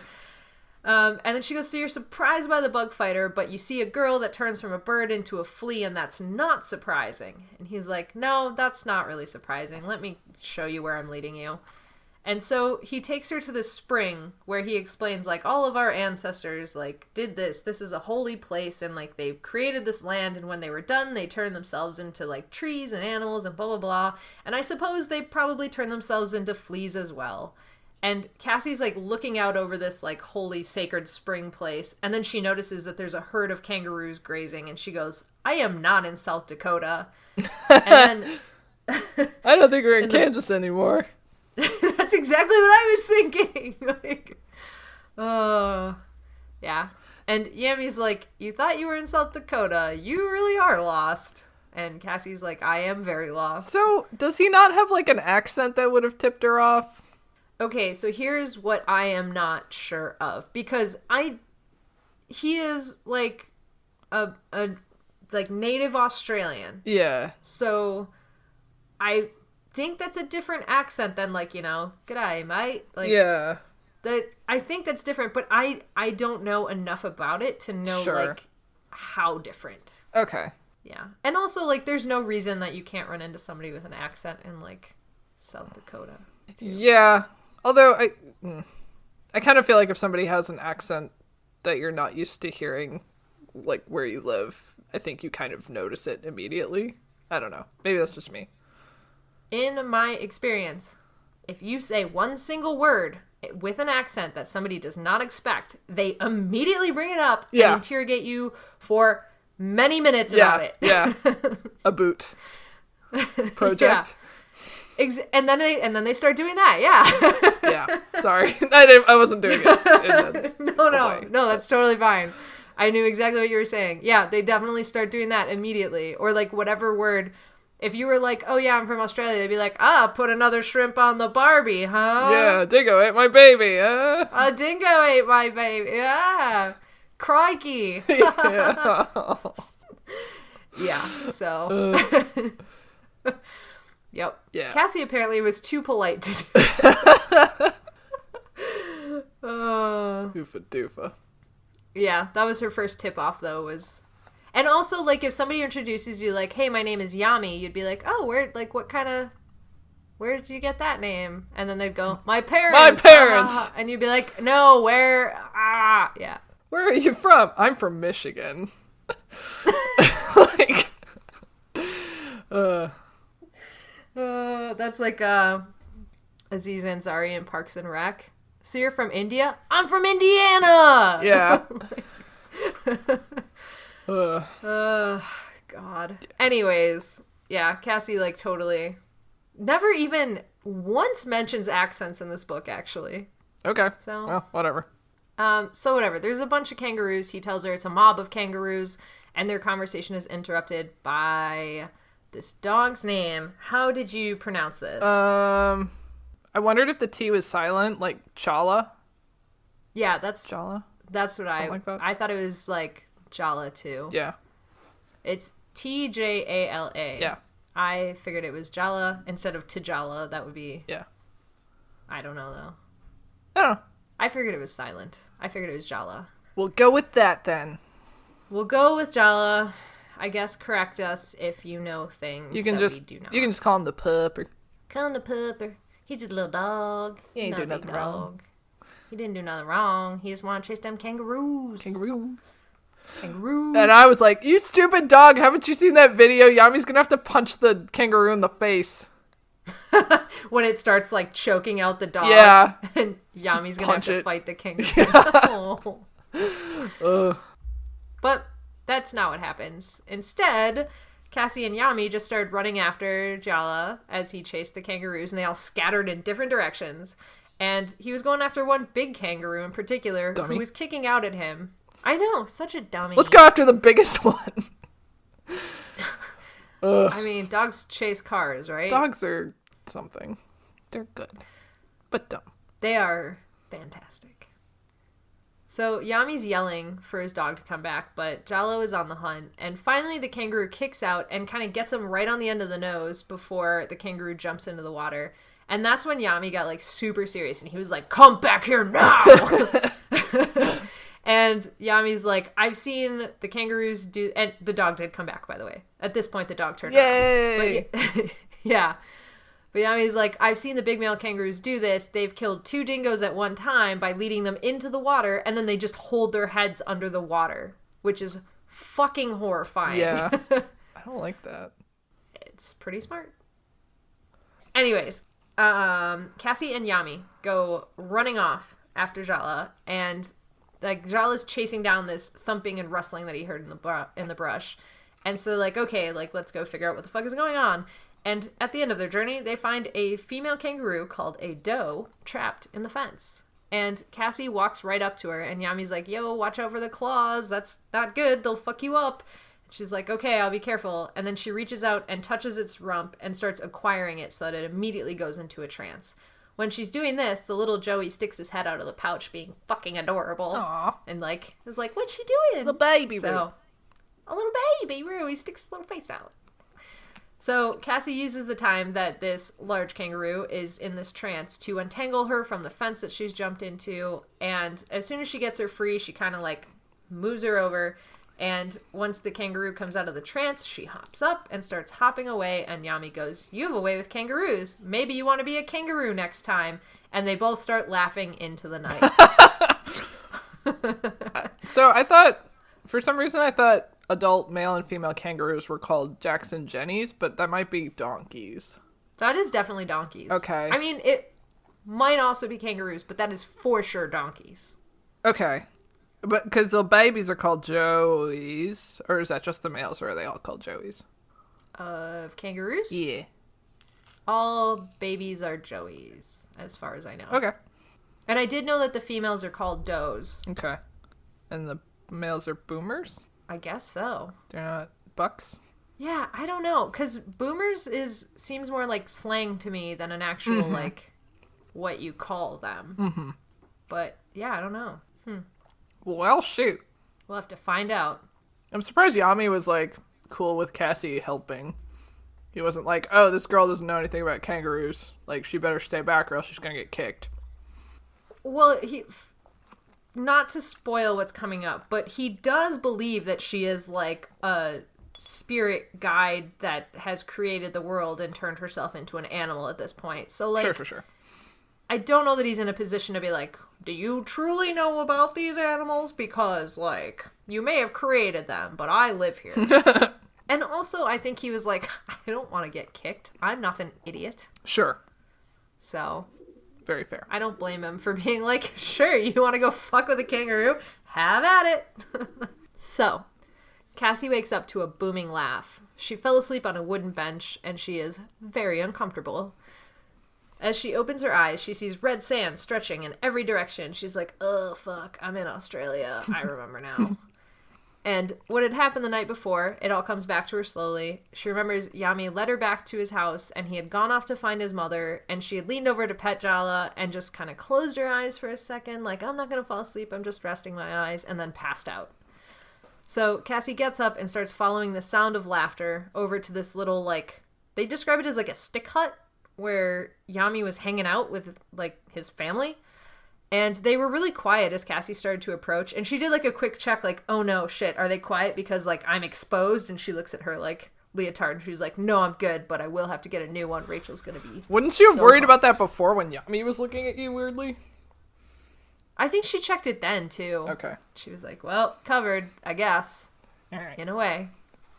Yeah. So she walks over there to this, whatever it is, like, stick hut, as they describe it. And once she gets closer, the older man stands up to get a good look at her. And he kind of almost falls down when he's getting up, but they steady him, and, like, he stands up, and he's, like, smiling, and then, like, Yami's like, oh, I told my grandfather, like, what you did. You turned from the bird to the flea, and, like, you hid in a canyon and all that sort of shit. And, like, my grandfather's, like, always worked really hard to tell us about our past, which had to do with, like, you know, the whole thing we just said 5 minutes ago about, like, you know, the world being created from these people that then change themselves into, like, trees and animals and shit. And so he's like, he took it as a sign, like, you being here is a sign that he is teaching us well. And Cassie is, like, horrified. She's like, no, I'm not a sign of anything. Do not, like, rest your belief system on me. I am a child. But she cannot change their mind. They're like, you even went into, like, the sacred canyon, so it's a sign. And she's like, fuck. At this point, they give her, like, clothes where they're like, you'll be more comfortable in these. And so, like, they let her go change, and she is more comfortable in them. And then Yami starts bringing her, like, breakfast while the rest of the family starts going about their chores, and it is grubs. And Cassie has, like, this moment of, like, oh, does this taste like chicken? And Yami's like, no, it tastes like butter. And then she's like, the heat took away my appetite. I think I'm not going to eat these. And Yami was, like, horrified because he was extremely upset that she rejected his breakfast. But So if it tastes like butter, I would have eaten something. I would have eaten a grub if it tastes like butter. Like, I fuck tried it just to not affront him. Yeah, she's like, I can't steal an orange, but I'm gonna, like, insult this poor boy to his face by refusing his delicious food. Yeah, and it's like, especially, like, not to generalize, but, like, they are in an area where living is extremely difficult. Yeah. Like, they don't have much. And so the fact that they're offering her some of the not much that they have, and she rejects it, is, like, really fucking offensive. Yeah. Cassie. Yeah, this was, like, one part where I was like, ugh, I hate this. Yeah. Like, why? Whatever. I think she realized her mistake later. Yeah, So yeah. We'll get there. So Cassie kind of presses on, and she's like, oh, so I'm so sorry to, like, ask this, having just shown up here. I don't want to, like, go all ET on you, but, like, do you have a way that I could call home? And he's like, well, we don't have a phone, and I would let you use the two-way radio, but the blast yesterday knocked it out. And, like, Cassie's guilt is just, it's stacking up. It's like guilt on guilt on guilt, because she blew up their only method of communication.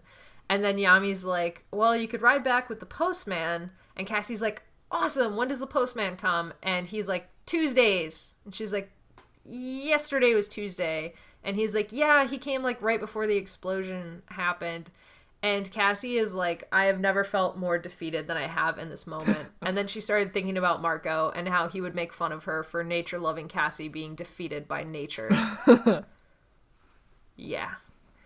But her thoughts are interrupted because she hears a buzzing and she sees off in the distance an airplane. So she goes bolting out, like waving her arms like, hey, like come get me. I'm right here. Blah, blah.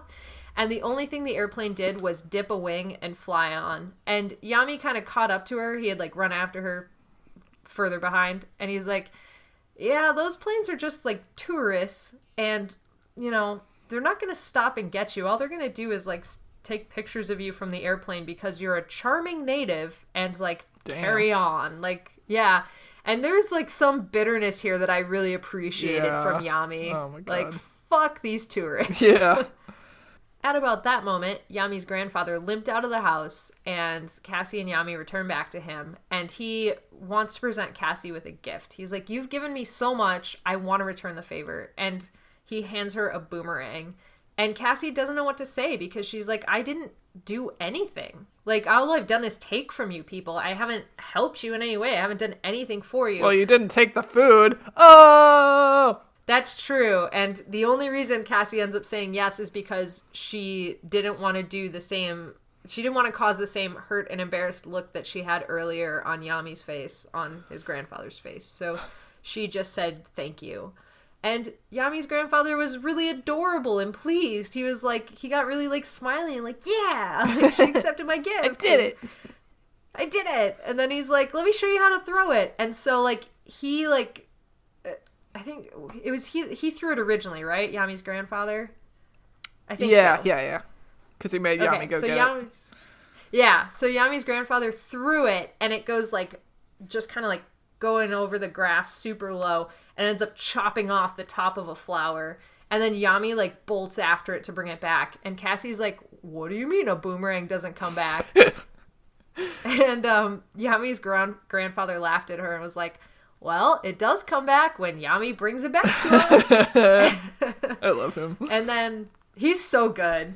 He's like Iroh is what he reminds me of. Boomerang, you really do come back. Okay, so the only reason that I knew that hunting boomerangs didn't come back was because of this book. So it informed my opinion of Avatar. Yeah, I didn't know that. I didn't know there were separate types of boomerangs. Yeah. Well, shit. I did because of this book. Woo! But anyways, so Yami brings a boomerang back, and Yami's grandfather explains to Kaycie the difference between like hunting boomerangs and toy boomerangs, and then he's like, okay, now like you try. And so Cassie's about to throw it, but like she starts taking like whatever aim or whatever, all wacky, and Yami's like, no, and like steps in, like reaching out towards her to try and show her, but like when she stopped trying to throw it, she like stood up straight, and they find themselves like an inch away from each other, like staring into each other's eyes. No, Kaycie, no. Kaycie, you have a boyfriend.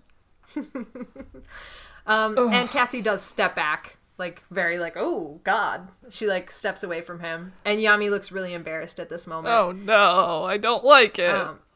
No. And then he like was like, well, my grandfather could show you better. So like, hey, come on in, show her how to do it.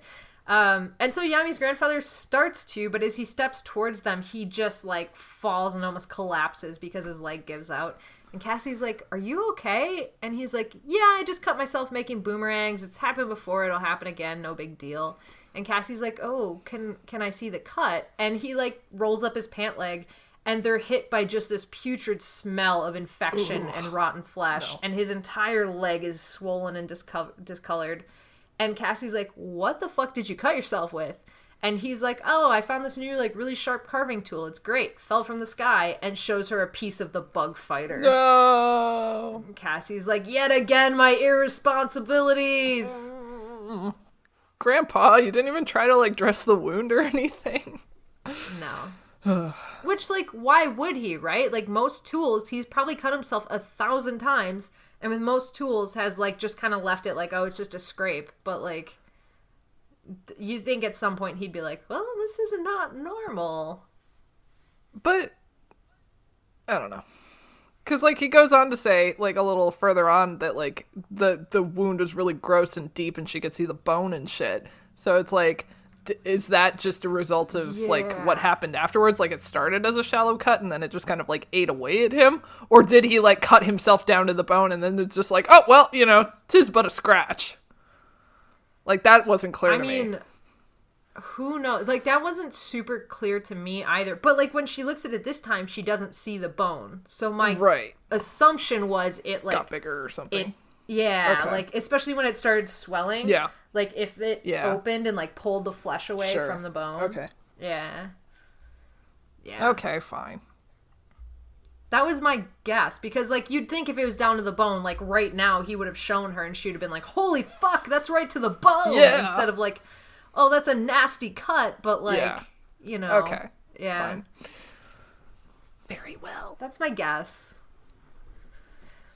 Okay, so Cassie's like, we gotta get a fucking doctor. And Yami's like, my mom knows some doctory things. And she's like, do that. And Yami calls over his uncles to help his grandpa get inside. And then his mom gets there. And she, like, does the same sort of thing where she, like, pulls up the pant leg, looks at the wound, and she's like, oh, God! Like, what have you done? Yeah, so she does what she can with the native plants. She's, like, dresses the wound in whatever way she can, and then she uses some of it to knock out the grandfather and be like, here, rest.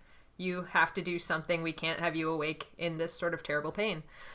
And once they're out of the room, like Yami's mom leaves to go sterilize her instruments, Cassie goes, hey, you know what I said about becoming a kangaroo? I can do that, and I can get some help from like a real doctor. And Yami's like, even a real kangaroo would wait for sundown. And Cassie's like, I should just go. And he's like, if you travel during the day, you're going to wind up dead. Because real roos know that they have to rest in the shade and stop. And you would just keep pushing yourself. And you dead in the desert is not super helpful to us here. And that's when Cassie's like, okay, I'll wait. So they sit in the room with Yami's grandfather. And eventually they both doze off. And Cassie's the one that wakes up to Yami's grandfather groaning. And she takes a look at his leg and sees that the infection has spread and he has a crazy high fever at this point. He's delirious with infection and the leg is swollen from the knee down like the size of a basketball and it's black and gross and you can see the bone, which is what we were saying earlier. Yeah. So Cassie woke up Yami in a panic and is like, fuck! And they both look at his grandfather's leg and they're like, So Cassie's like, I won't even have time to get to a doctor, so, like, we gotta deal with this shit now. And Yami runs out to find his mother and his aunt, and Cassie's like, I'm gonna go hork-bajir. I need some blades for this. Chop it off! Yeah, Cassie's like, I know what's going on here. I know I have to amputate. And then she, like, gives us her credentials. Like, I have done this before with my dad, you know? I performed brain surgery on X. It's like, yes, we know. Yeah, and then she talks about how, like, it was the hardest thing I ever had to do in my life, but I would do it again in a heartbeat to save my friends. Yeah. Yeah. So, she morphs to hork-bajir. Yami, after a while, runs back in after Cassie's gone through this dialogue, and he has to stop himself from screaming, and Cassie's immediately like, no, it's me, I'm in here, we're cool. And he kind of, like, gets over it really quickly, which is awesome. And Cassie's like, here's what we have to do. After you've come to the terms of realization that I am this giant demon beast, also I need you to create a tourniquet because we are going to slice off your grandfather's leg now. And he comes to terms with this pretty quickly as well. He's like, okay. And so they create the tourniquet with the belt as much as they can, super tight. And Cassie creates like a guiding cut around the knee. She goes, okay, there's going to be like a huge artery in this leg. Be ready. She does not give any warning to Yami at all before she slices off the grandfather's leg and sees the artery and goes, okay, Yami, reach in there and pinch it shut to stop the bleeding. Like, yes, definitely stop the bleeding, but like prep your dude, right? Like warn a person before you fucking just do that. Yeah. But no, Yami's super cool. He just like grabs the artery, looks a little like, and then Cassie starts demorphing. And this also, like, she says Yami's face was, like, in a silent scream. Like, no sound came out, but he was, like, horrified watching her demorph. Now Cassie's like, we've bought ourselves some time. Already, Yami's grandfather is looking better now that the infected leg is gone. And she's like, I'm going to go now to Kangaroo and we are going to get this man a doctor. And so at this point, Yami's grandfather's arm goes limp and like kind of falls over the side of the bed, and a piece of bug fighter falls from his hand to the floor right as a shadow passes over them. And Cassie knew what it was before she even looked. It was a bug fighter. Dun-dun-dun. Dun-dun-dun. Hork-bajir and Taxon dropped from the ship outside. An entire army was here, and Cassie was horrified that once again she had brought destruction and horror onto people that she was trying to protect. And Cassie asked Yami where his mother was, and he's like, oh, she's out far enough, she's on the other side of the gum trees or whatever. And they're like, okay. And she's like, okay, what about Jala? And Yami freaks out, calls Jala in, and right as the dog comes running into the house, Visor 3's voice booms in all of their heads going, you thought I would forget about you, Andalite? And, like, Yami and Jala are, like, cowering, and, like, this wakes up Yami's grandfather, who's, like, super weak, and Cassie's apologizing, like, I am so sorry I brought this here. I can't believe I've done this. I regret everything, blah, blah, blah. And that's when Yami's grandfather is like, you have done nothing. You fight this evil, yeah? And Cassie's like, yeah, I do. And he's like, do you think that if you weren't here, like, standing in their way, they would just, like, never come here? That they would leave us alone because you weren't here? No, eventually they'd come and take everything we have and destroy our land and our house and our family. And you're the only thing fighting it. Like, it's great that you're here. I just wish I could help you. And Cassie just goes, you already did. Aw. Well, shit. Yeah, this was cute. Kind of like a metaphor. Kind of. And then Visor 3 starts a countdown because, you know, it wouldn't be an Animorphs book at this point if we didn't have a good 3-minute countdown. Yep. So it's literally like 3, Cassie starts going to Kangaroo, and then like 2, she like creeps outside, and then like you've got 1 minute yet, and Cassie sees the boomerang and like grabs it with her little kangaroo paws and puts it in her pouch. Oh, cute. And then it's so cute. I hope it's not too sharp. No, it's fine. She's got more shit to worry about that's a bigger problem than a tiny nick in the pouch. Sure. So she starts going, and right as Visor 3 goes, time's up, she starts hopping away. And she hops, like, out of the low buildings that make up Yami's little compound. And she faces the ship until they notice her there. They fire at her, and the ground beneath her feet explodes, but she was ready. So she jumps up, lands on her feet, and starts hopping away. And now there's, like, Taxon and hork-bajir all coming at her from every angle, and she's, like, zigzagging and dodging and jumping and bounding until finally there's a Taxon right dead ahead. And it's coming at her, and she, like, jumps towards it, rears up using her tail, and, like, double kicks this thing using the nails on her back legs to rake at it as she's kicking. And the Taxon gets cut to ribbons. She, like, leaps out of there as these other Taxon descend on it, start eating its spilled guts, and she sees, as she's, like, retreating from here, she sees this Taxon with its dying breath turn itself on its own body and start eating its own spilled guts. Yeah. Hate it. Gross. So the hork-bajir are still after her, and while their bodies are not built for the heat, they could still shoot at her, so she's, like, dodging Draken shots and everything, and then she realizes, oh shit, I'm leading them right towards the sacred spring in order to get them away from Yami's house. And then another realization, the mob of kangaroos is there, and as she's approaching them, the kangaroo she acquired kind of like takes like a curious little like hop towards her. Cute. And she can see the Joey in its pouch as well, which is really cute. Baby. Yeah. And then a hork-bajir fires and opens up a crater next to this spring, and the kangaroos just, like, split, going every which direction possible. Oh, good babies. Run away! Run away. And then the hork-bajir just start firing wildly because they're like, I don't know which fucking kangaroo it is. There's a fuck ton of kangaroos here. And they're like, okay, what do we do? And then the big male kangaroos, they're taking the brunt of the firing because they're slower, they're larger, they're easier targets to hit. And then some of the male kangaroos start fighting the hork-bajir. And they're, like, not winning, but they are fighting them.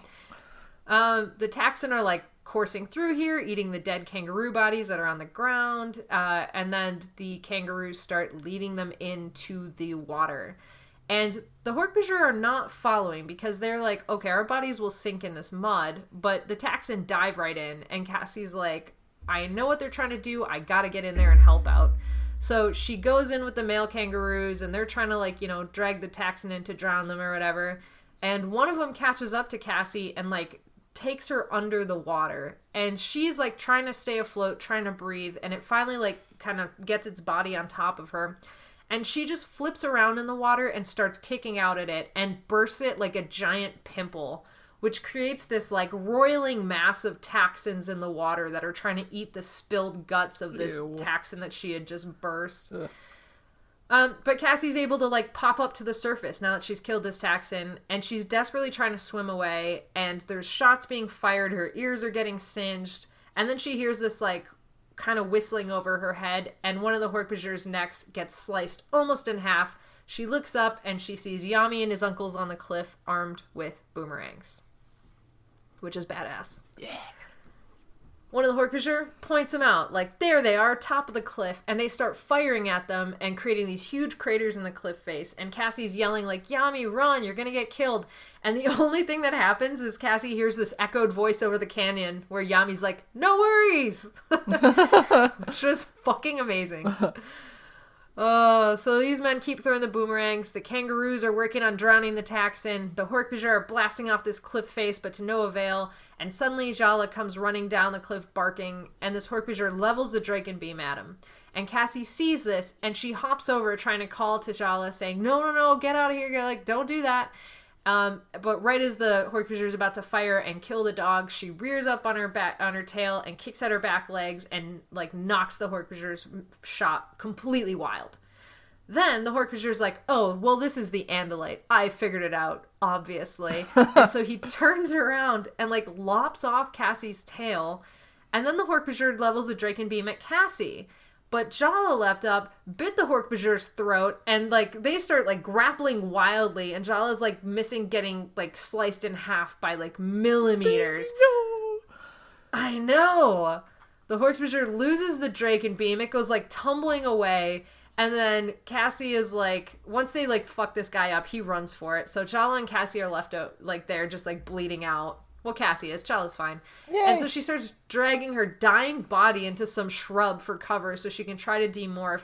And then she, like, drags herself into an ivory and steel dog-like foot and hears a familiar voice saying, demorph, now. And it's Lords! Lords! Yay! Wow. Haven't seen Lords in a while. No. And then you find her in Australia! I was like, how'd you get here?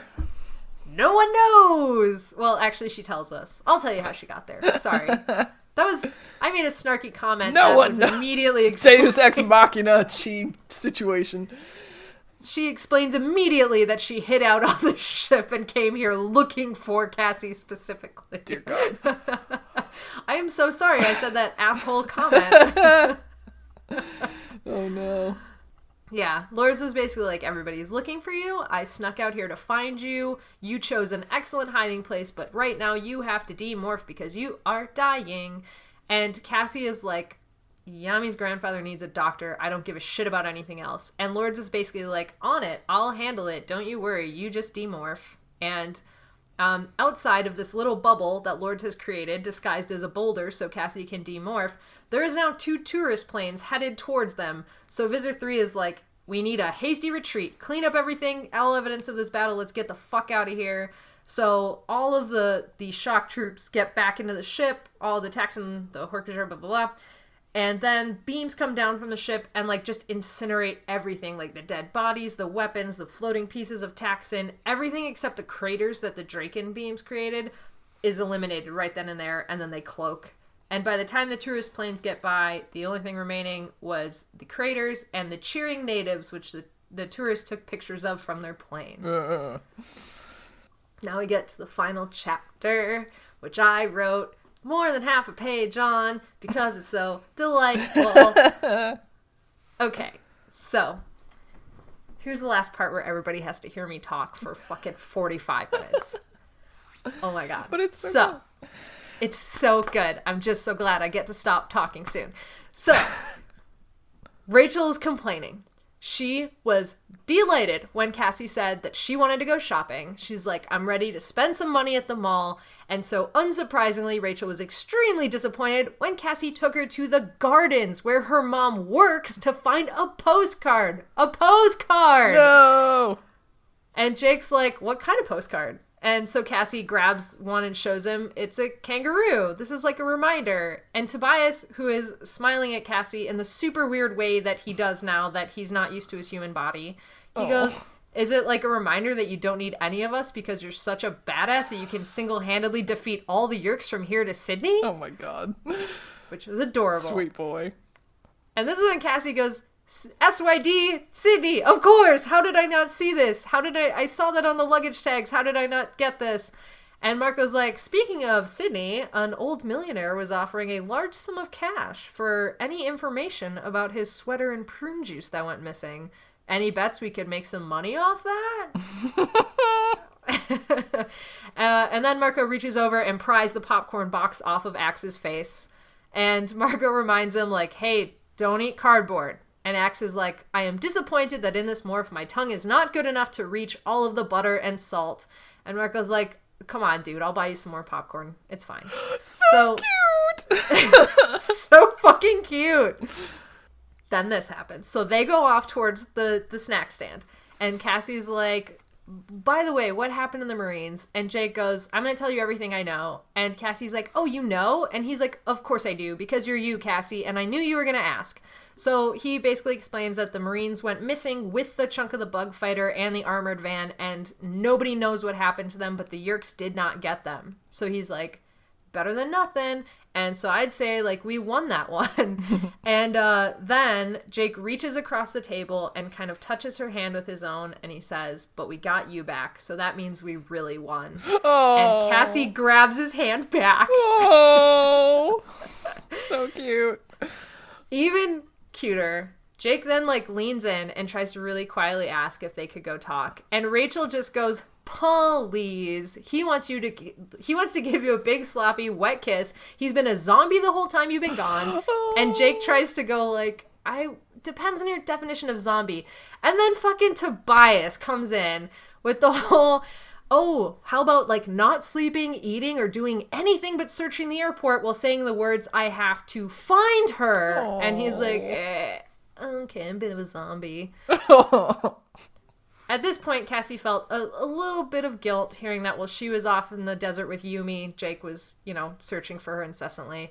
But it's interrupted because Marco and Axe come back to the table at this point with a ton more food, where Axe carefully picks up her kangaroo postcard and hands it to her before putting down his blooming onion. I love him.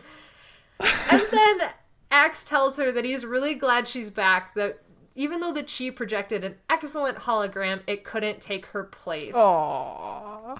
Everyone's being so nice to her. I know. And then Cassie says, yeah, like next time the Chi take her place, she doesn't want Eric to take it because he needs to turn his brilliance down a notch. He aced her algebra exam and now her mom's trying to sign her up in like a special course for people that are good at math. And then Axe said, oh, did you morph an animal with two heads? And Cassie explains, like, no, that's the pouch. And Axe goes, is that an effective method of transportation? And Cassie's like, very effective. And then after their day of catching up, Cassie grabs the second postcard, the one that she didn't show to anybody, and it had an osprey on it. She mails it from the airport, thinking that would be anonymous enough that no one would know. And she sends it to Yumi's address with no return address, just the words, no worries. Aww. That's the end of this book. Oh, what happened to the boomerang though? In my head, she brought it back with her. Okay. In my head. Okay. My chosen story. In your head, in your head. Exactly. Okay, cool. Also, I didn't know kangaroos could swim. I thought it would be more of like a T-Rex situation. I think they're decent swimmers, actually. I also didn't know there was a lot of water out in the outback where they live, so. It seemed like just the spring. Yeah. Just the one. Just the one spring. Only those kangaroos can swim. Yeah, exactly. They're special kangaroos. Gotcha. Tell me everything you thought about this book. I don't know. It was just super fun, and I liked it. And I actually thought that as soon as she met Yami, that she was gonna like kind of fall for him and then be tempted to like live a normal life in Australia, like away from the Yerk battle and shit. But as usual, I guessed wrong, so that was fine. One, you almost always guess right. And two, that delights me. I never even considered that. Well, because, like, you know, as soon as she said, like, oh, he reminds me of Jake a little bit, I was like, okay, first of all, you're gonna, like, fall for him, and I don't approve of that, but whatever. And then, second of all, you're gonna be so racked with guilt with all of the creatures you just killed, and I don't know. I just thought it was going that direction. Mm-hmm. That's fair. But, like, also, how did they know what plane she ended up on? I don't know how they knew what plane she ended up on. I have no idea how they found the compound where she was hiding out. Like, I don't know any of these things, and it's never explained. Yeah. I thought for a second that they were, because of when they showed up, that they were able to track the morphing, like, energy again. Oh, maybe. Or the last place that they searched. Like, that big pile of luggage that they know that she landed in, but they couldn't find her. Mm-hmm. Maybe they checked the destination of those bags, and then they were like, well, let's regroup and then go find that plane. I don't know. That's true. That could have been it. Especially if, like, the luggage tags were left behind.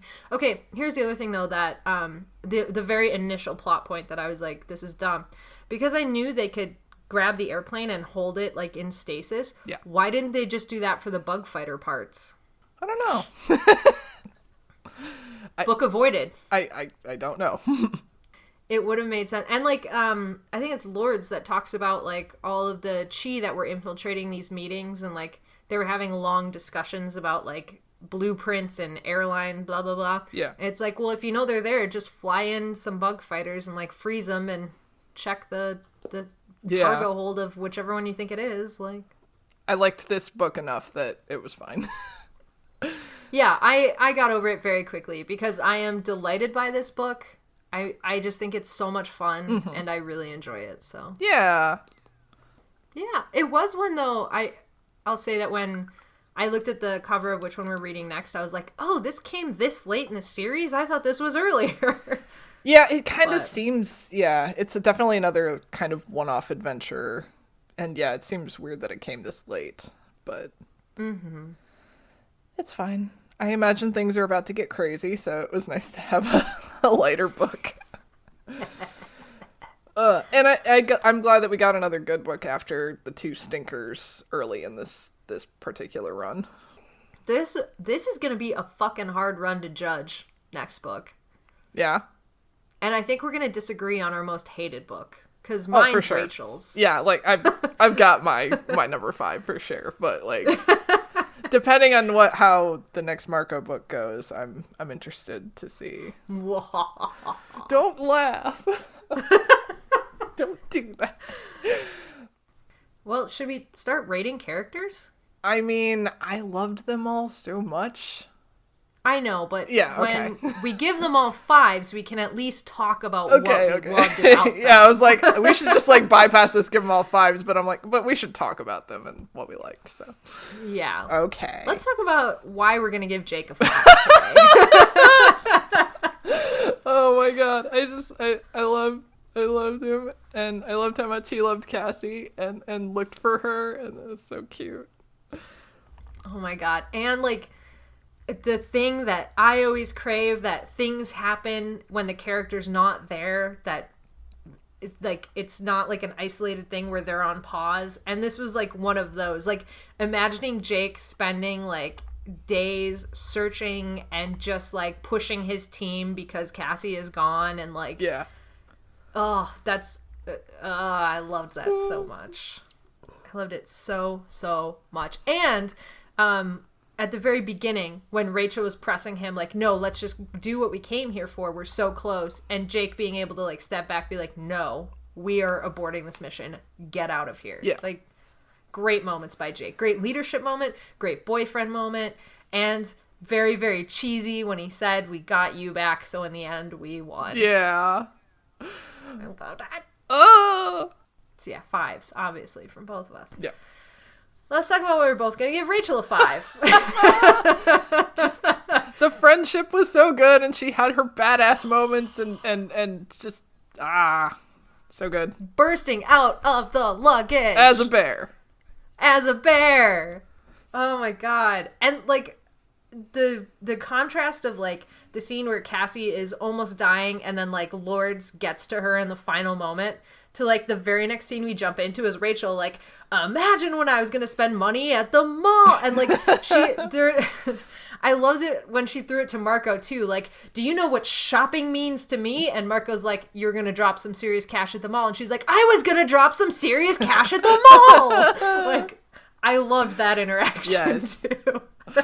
Oh. It was so good. It was. Oh, yeah, and the friendship, I could feel it the whole time. I loved that Cassie kept, like, referring back to, like, what would Rachel do in this scenario? Yeah. And then, like, she would not always go with it, but she would at least, like, think about what they would all do. Yeah. Oh. Let's gush over Tobias. Tobias. He didn't do very much, but I still love him. Okay. He smiled creepily at her. He smiled creepily at her.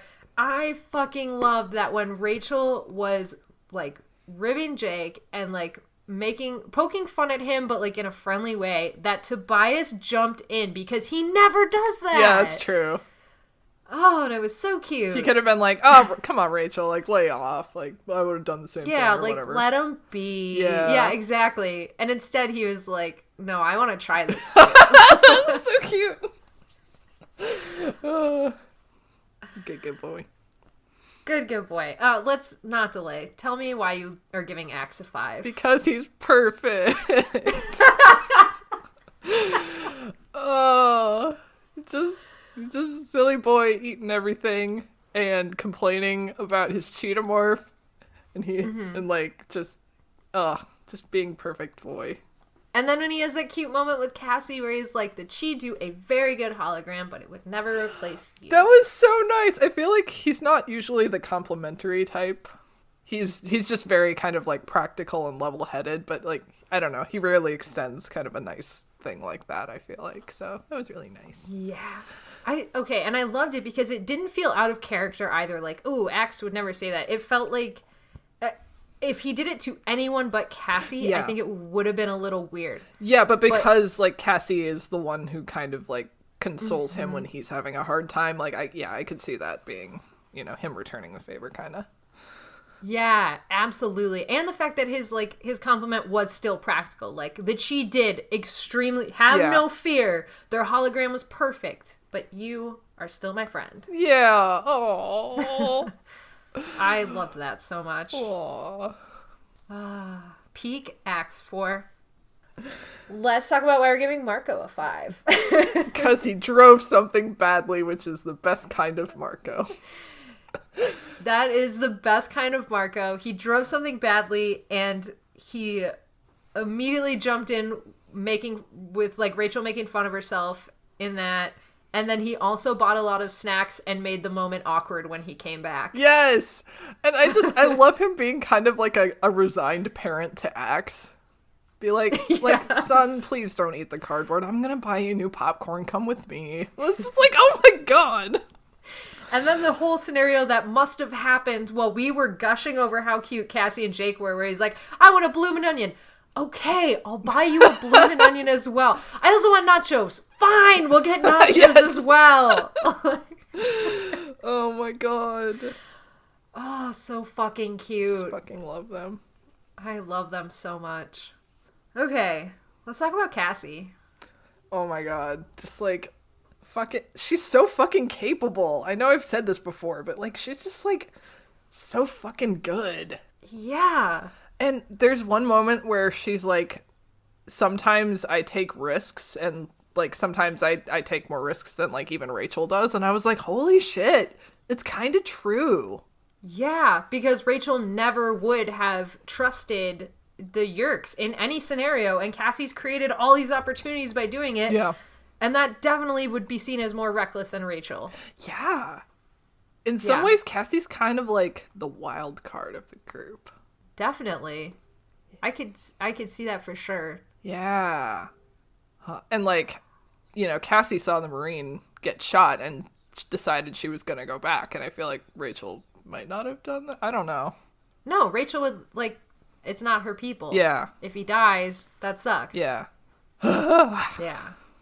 And I'm not dunking on Rachel. I know where she's coming from. Yeah. I agree. I'm just saying. Yeah. But, yeah, I don't know. Just, like, kind of new facets of Cassie. Mm-hmm. And just the fact that she had to, like, you know, very blatantly, like, spill blood. Like, even if she didn't mean to. Like, she purposefully, like, was shooting, you know, hork-bajir and shit. And it's like, holy shit. More baggage for her. That more baggage, and she also mentions the last book, the people that she had to take out in the gas station as well. Yeah. So there was that, and like she always tells us like I make the decision all the time to take people out when it's my friends or otherwise, and then now we see it like black and white. Here it is happening right in front of our eyes in this book. Yeah. Yeah, and it was so intense. Yeah. And it's like we didn't necessarily need the moment where she like breaks down crying over it to know that like this is going to take a huge toll on her. Yeah, it was written so well so that in the moment you could tell it was taking a toll on her, but she was able to like shove it aside and say, but I have to do this now, which is something that like she's not been capable of before. Yeah. Which is probably terrible actually now. I mean, sometimes I feel like there's kind of an inconsistency with, like, when she breaks down. Mm-hmm. Like, I thought it was weird in the Jake book when, you know, after that bloody battle where she was like, I'm not okay! And then other bloody battles, she's like, I'm fine. I'm still moving. Yeah. So, like, I don't know. I think it kind of varies from writer to writer, but I don't know. It didn't bother me in this book at all. No, and I mean, I would say that her breaking down at different times would be totally like not expected, but like when you go through shit like that, I could see that happening, like where sometimes it would be after a bloody battle and she'd just have it all hit her then, and sometimes it's a week later when she's sitting in a classroom at school, and but the problem is we don't always have the level of writer that can write that in a believable way. Sometimes it's like, well, plot convenience, thanks a lot. But this book was great. I love Lisa Harkrader. She is not Applegate level, but she is one of the closest. Yeah. Does Lisa come back? Is that a spoiler I'm allowed to tell you or not? I don't think so. Does that fall under I'm allowed? Like, I know Applegate wrote the last like couple of books, I think. Mm-hmm. But yeah. Well, we see Lisa Harkrader again. Sweet. Yeah. Yay. Like it. I'm so excited. We are in the last like 10 books. 2, 3, yes, 4, 5, 6, 7, 8, 9. We are 10, and then Elemis Chronicles. But fuck. Yes. Shit. My God. We're there. Ugh. It's happening. No. Make it stop. I can't. Oh, no. Can you imagine if we recorded, edited, posted all of these for 2 goddamn years, and then we were like, well, can't do the last 10 books because we don't wanna. Oh, no. Oh, God. Fuck. How about any closing thoughts on this book? Are we good? Yeah, I'm good. I loved it. It was great. I loved it. It was great. And those are our closing arguments. Thank you for coming to our TED Talk. Welcome to our trial that we have created in this space. We are both the judges, the juries, and the executioners. Yay. Welcome. All right, then. I guess if you want to judge, jury, or execute, you can email me at anonymousanimorphs@gmail.com.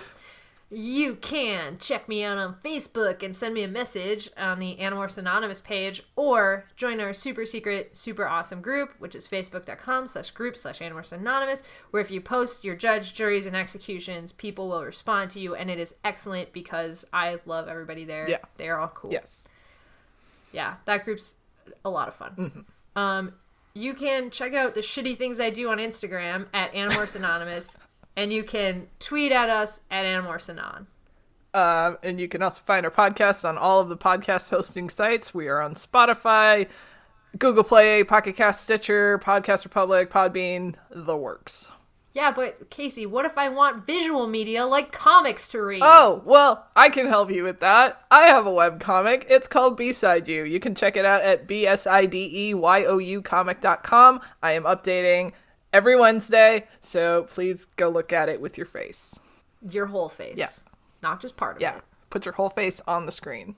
Exactly. And just mush it around until you've read it. Oh, God. I guess we're just gonna, like, cut to black out of here and end up at, like, a mall scene and then, like, end it. I'm just so... I don't know. I had nothing. I tried to have something and I had nothing. I was trying to think of a kangaroo pun. Let's bounce! Oh, no! Perfect. Okay, bye! Bye!